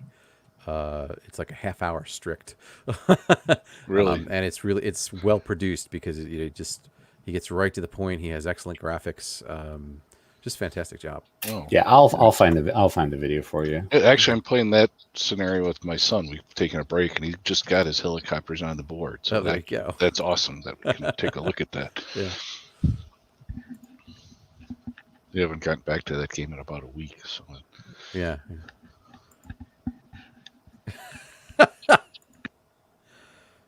Jeff put a comment, said KGB Barrage Battalion. I'm like, What is a KGB barrage battalion? I don't know, but I don't want to meet him. You're all right. Anything has the word barrage and Soviet in the same sentence, I don't want to know.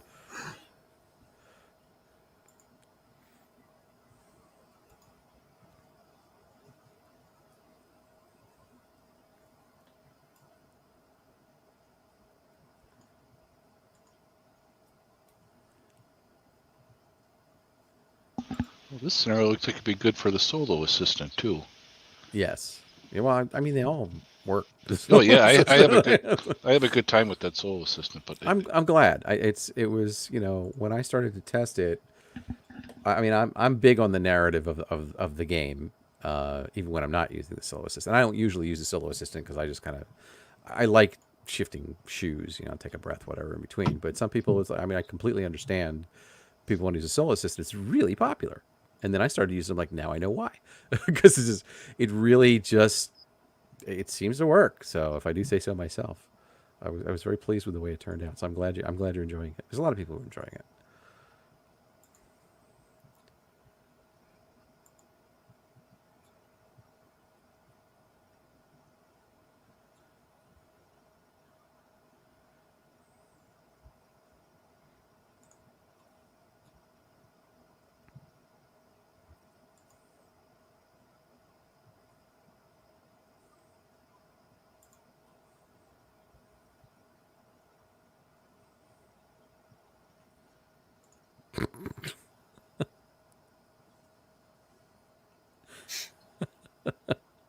So while we're waiting, Jeff said KGB Barrage Battalion, and Uzi Patrol said they always fire, danger close.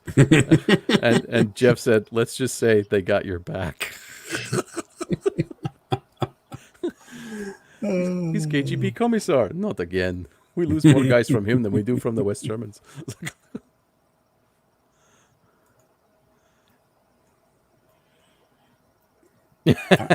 Ube's like, nothing motivates like a rolling barrage. That's so true. What are we waiting on? Blue making their move, thinking about it. You there, Fendley? it looks like he's trying to just figure out how to. Oh, ranges and stuff like that. Yeah. Zooming in and out on his end. Oh, for some reason it's saying device not connected. He's moving For his his, hand around. for his, yeah, I see he's moving his hand, but if for some reason his microphone is not connected. So we are not hearing you. You may want to jump out and try jumping back in or doing something with your microphone, because I'm looking at the broadcast studio and it's saying device not connected. Oh. I know Finley, he was saying something really funny.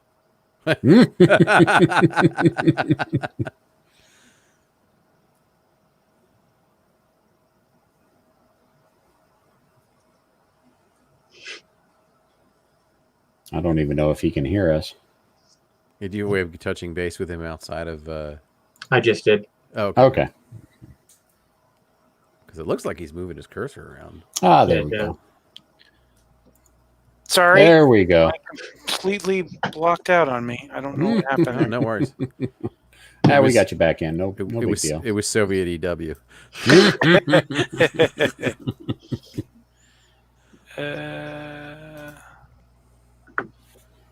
It really looked like you're coming up with the most crazy plan ever. This whole time I'm like, all okay. I'm trying to do is like fire the stupid martyr at the T-55 across the map. And I'm still trying to get back in to... It's actually a decent shot from the Malays. Did you drop out of a tabletop simulator? Yeah, it dropped me out. Why did it? But I see your invitation.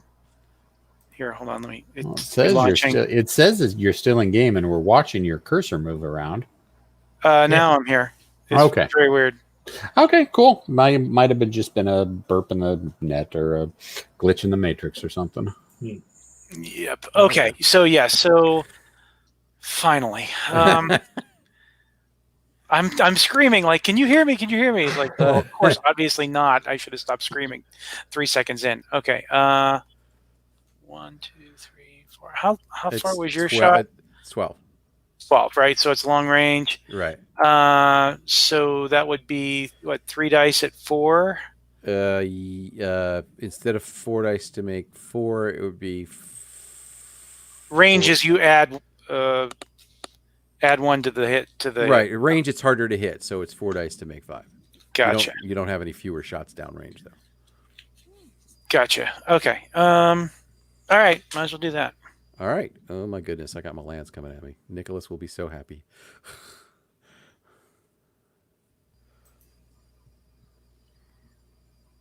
One hit.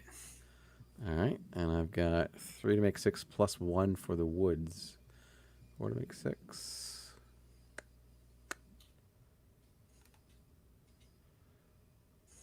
One save. There you go. All right, you need to make your ammo check. Oh yeah. 2 die 6 against your morale training.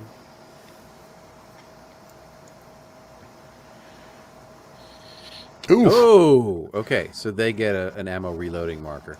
Now, again, they're an infantry fighting vehicle, so when they next activated and they get the chance to roll to reload, if they fail, they're out of ammo. If they make it, you just take the marker off and they continue on their way.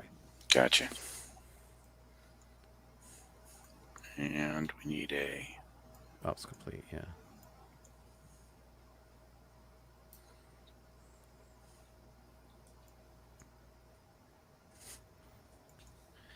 Uh...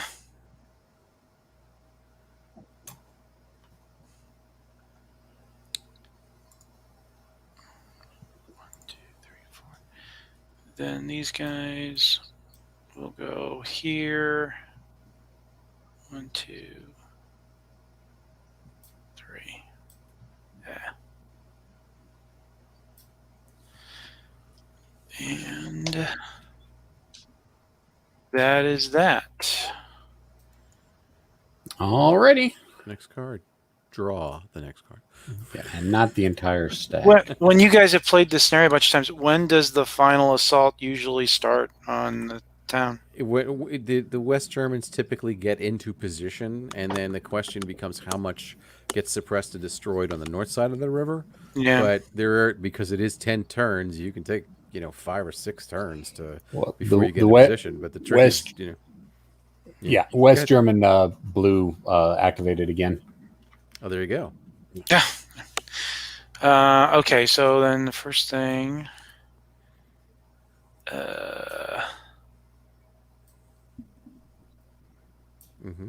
So now you want to move. If you want to move your HQ over to that martyr, you can.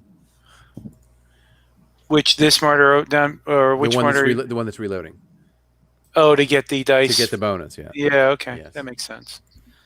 Okay, and so now. Now it's an 8 or less, and you remove the reloading marker. Otherwise, you are out of ammo. So that HQ bonus happens every time there's some sort of check, no matter. It affects the morale training roll, absolutely, yes. But it also can add dice, right, depending on what you're using it for. In assault, it's particularly effective. Nope. Oh, they're out of ammo. They get a nice bright red out of ammo marker, or no missile ammo. Every marker has a nickname, but officially it's whatever it says on the counter. Yes. The trees hung up the trees are strung with wires around those T-55s. The missiles hanging off the branches. Did I hear Devin say this is going to be the last turn? Yes, sir. Okay. We're not going to be able to have helicopter reindeer games, but that's fine. I'll tell you what I had planned, what I thought I had planned for him when we get done. Okay. Yep. Yeah, absolutely. Let's see. So then he can't fire. I mean, last turn, huh?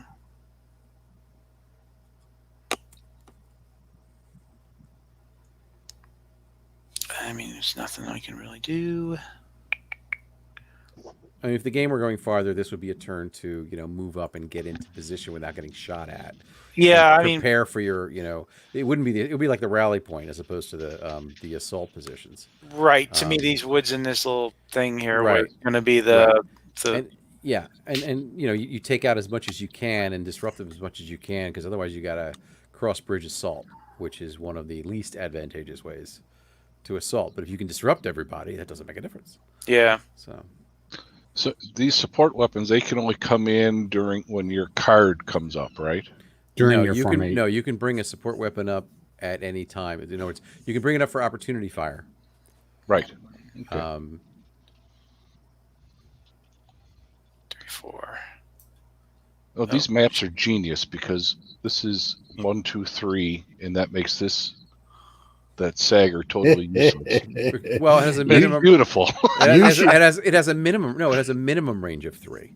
So the tree line is actually where it can fire, but as it gets closer, it can't. Right. Yeah. Oh, so it could go up to 3. Okay. Yeah. Well, no. It's 3, minimum 3 and higher. 3. Yeah. Minimum of 3. Yeah. Okay. The warhead didn't arm for 500 yards. Anyway, that's still brilliant in this map. You should see the Storm and Steel scenarios with all the cultivated in the valleys, so your line of sight is only limited to 2 hexes, period. You get real good at fighting from the ridges in the Storm and Steel maps. I did that solo a couple weeks ago, and I've forgotten about that, so I had to start over. Oh, yeah, that's right, the cultivated blocks. Right. Yeah, the Westerners can absolutely hold them off if they come charging down the valley and there's no cultivated, but that ain't the case. Right. I totally played it wrong, and then I did a do-over. That was a lot of fun. Okay. All right. There's 2 cards left. And it's end ops. There we go. All right. That'll be the game. Okay. Let's just pull the ops complete markers, and if we have time for a little AAR so people can talk about their experience and what they're their ideas and their thoughts and this is only so we got to turn 4, played 3 turns. It is the scenario is still in development, you'll notice, because the anti-tank firepower of the Leo 1s has been supplemented by the helicopters, so the losses don't matter as much. I will say that the Soviets have got, from my experience with this scenario and experience with the game, Soviets are getting really good lucky dice rolls to knock out both of those 2 Leo platoons. Certainly the first one. Yeah, you typically don't see that too often. So that's just a random number generator. So. Well, that certainly makes me feel a little bit better, but I certainly, and to be perfectly honest, the first time playing this, I had a feeling it was part that, of course, it's part me not knowing, I just got into these types of games like last year. Oh, there you go. And I absolutely love them. You did very well. You really did. Thank you. It's definitely. It is a lot of fun.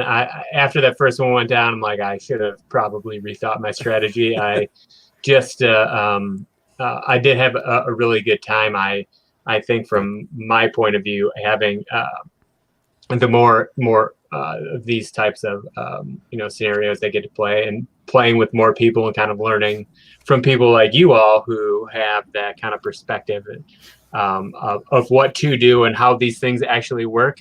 It makes a big difference for me because I had no idea what any of this stuff really did. I mean, I knew it was right, but I didn't know. I'm thinking about range and how looking at this hex map, which I've played a lot of hexes with tabletop RPG games, and I mean this is unique, and I really have enjoyed this learning experience. So definitely good stuff from my end. Great.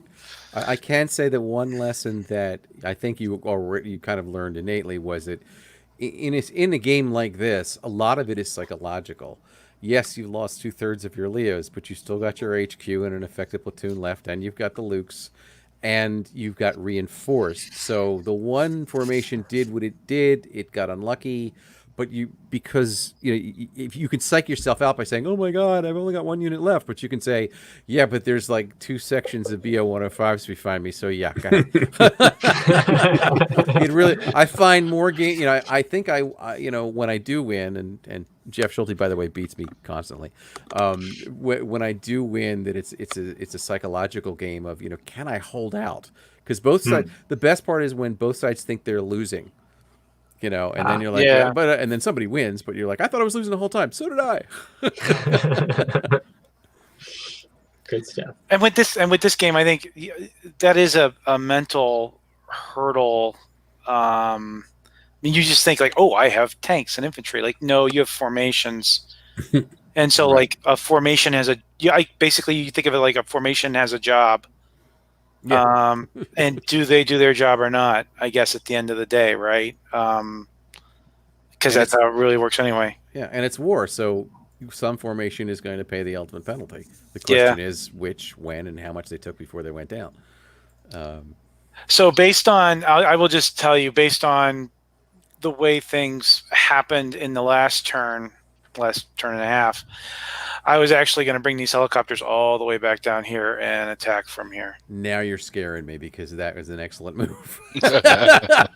Yeah, I was hoping if I could get them there by like turn 6 or 7.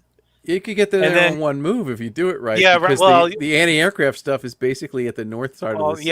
Yeah, and then if I you can stick the nap of Earth and you fly around 12 hexes. Yeah, it'll take 2 turns to get up there. But yeah. Well, I figured like one nap of the Earth to get out of range of anything, then pop up and then just fly normal over here and then light them up.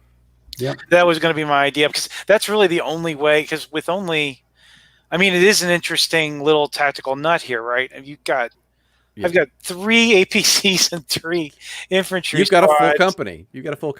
Yeah, but you're facing a full company. Yeah, I was going to say, like, yeah, but normally, and attacking one to one is usually not the best way to assault a town.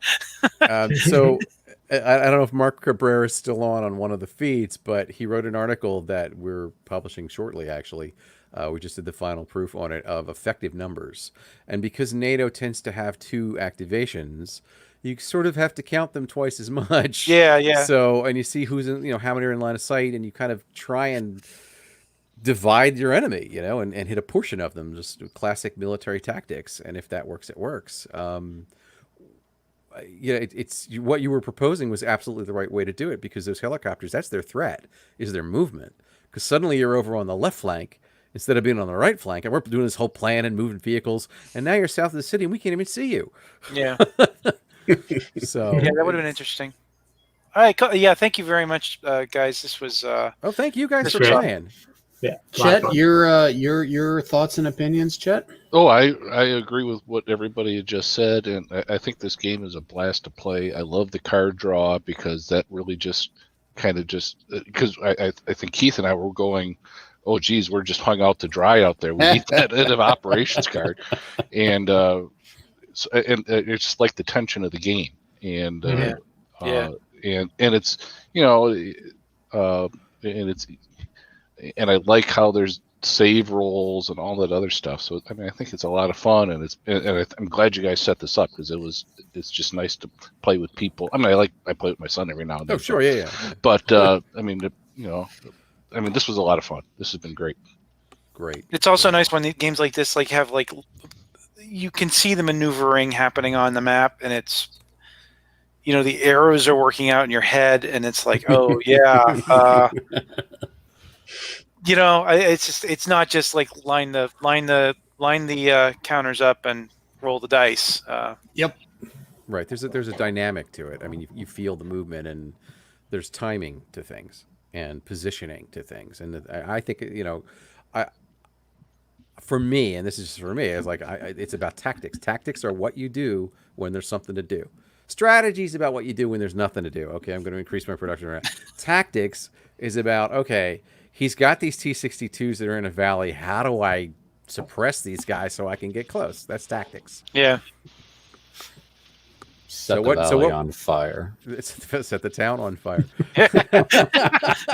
That's one way. That's one way. Next time. It's funny. Well, the trigger for fire is to check for fire is 3 hits that are unanswered. The only time that happened, that was in the open, so there's no fire. We cover. All right, so gentlemen, let me go ahead and I am going to cut the camera off. I would like all of you to stick around just a little bit after the camera's off because I got some final wrap-up stuff I'd like to pass on. And I want to thank each and every one of you for joining this. I'm sorry it was kind of a little bit of a rough start, and we weren't able to go through exactly Discord. We had to jump through the hoops to get the StreamYard working, but it worked just like it should have, and I'm very happy for that. And has anybody got any final words they want to give out? It's an awesome game. Yep, Yeah. I Big agree. thanks for putting it together. Definitely Yeah. awesome. I definitely want to thank all you guys for playing. I'm glad you had a great time. I want to thank everybody on all the streams Yes, for hanging definitely. in there. And you know, I had fun reading the comments. I hope you had fun watching the game and hearing the designer notes and stuffing and stuff. So yeah, it was and it was a great game, by the way. Thank you for a great game. Yes, I had this fun. was a good game. Yep. Yeah, it was a challenge. Awesome. Thank you. All right. Thank So you. questions, comments, concerns, complaints, criticisms in the comment section below. And we'll see everybody later. See ya.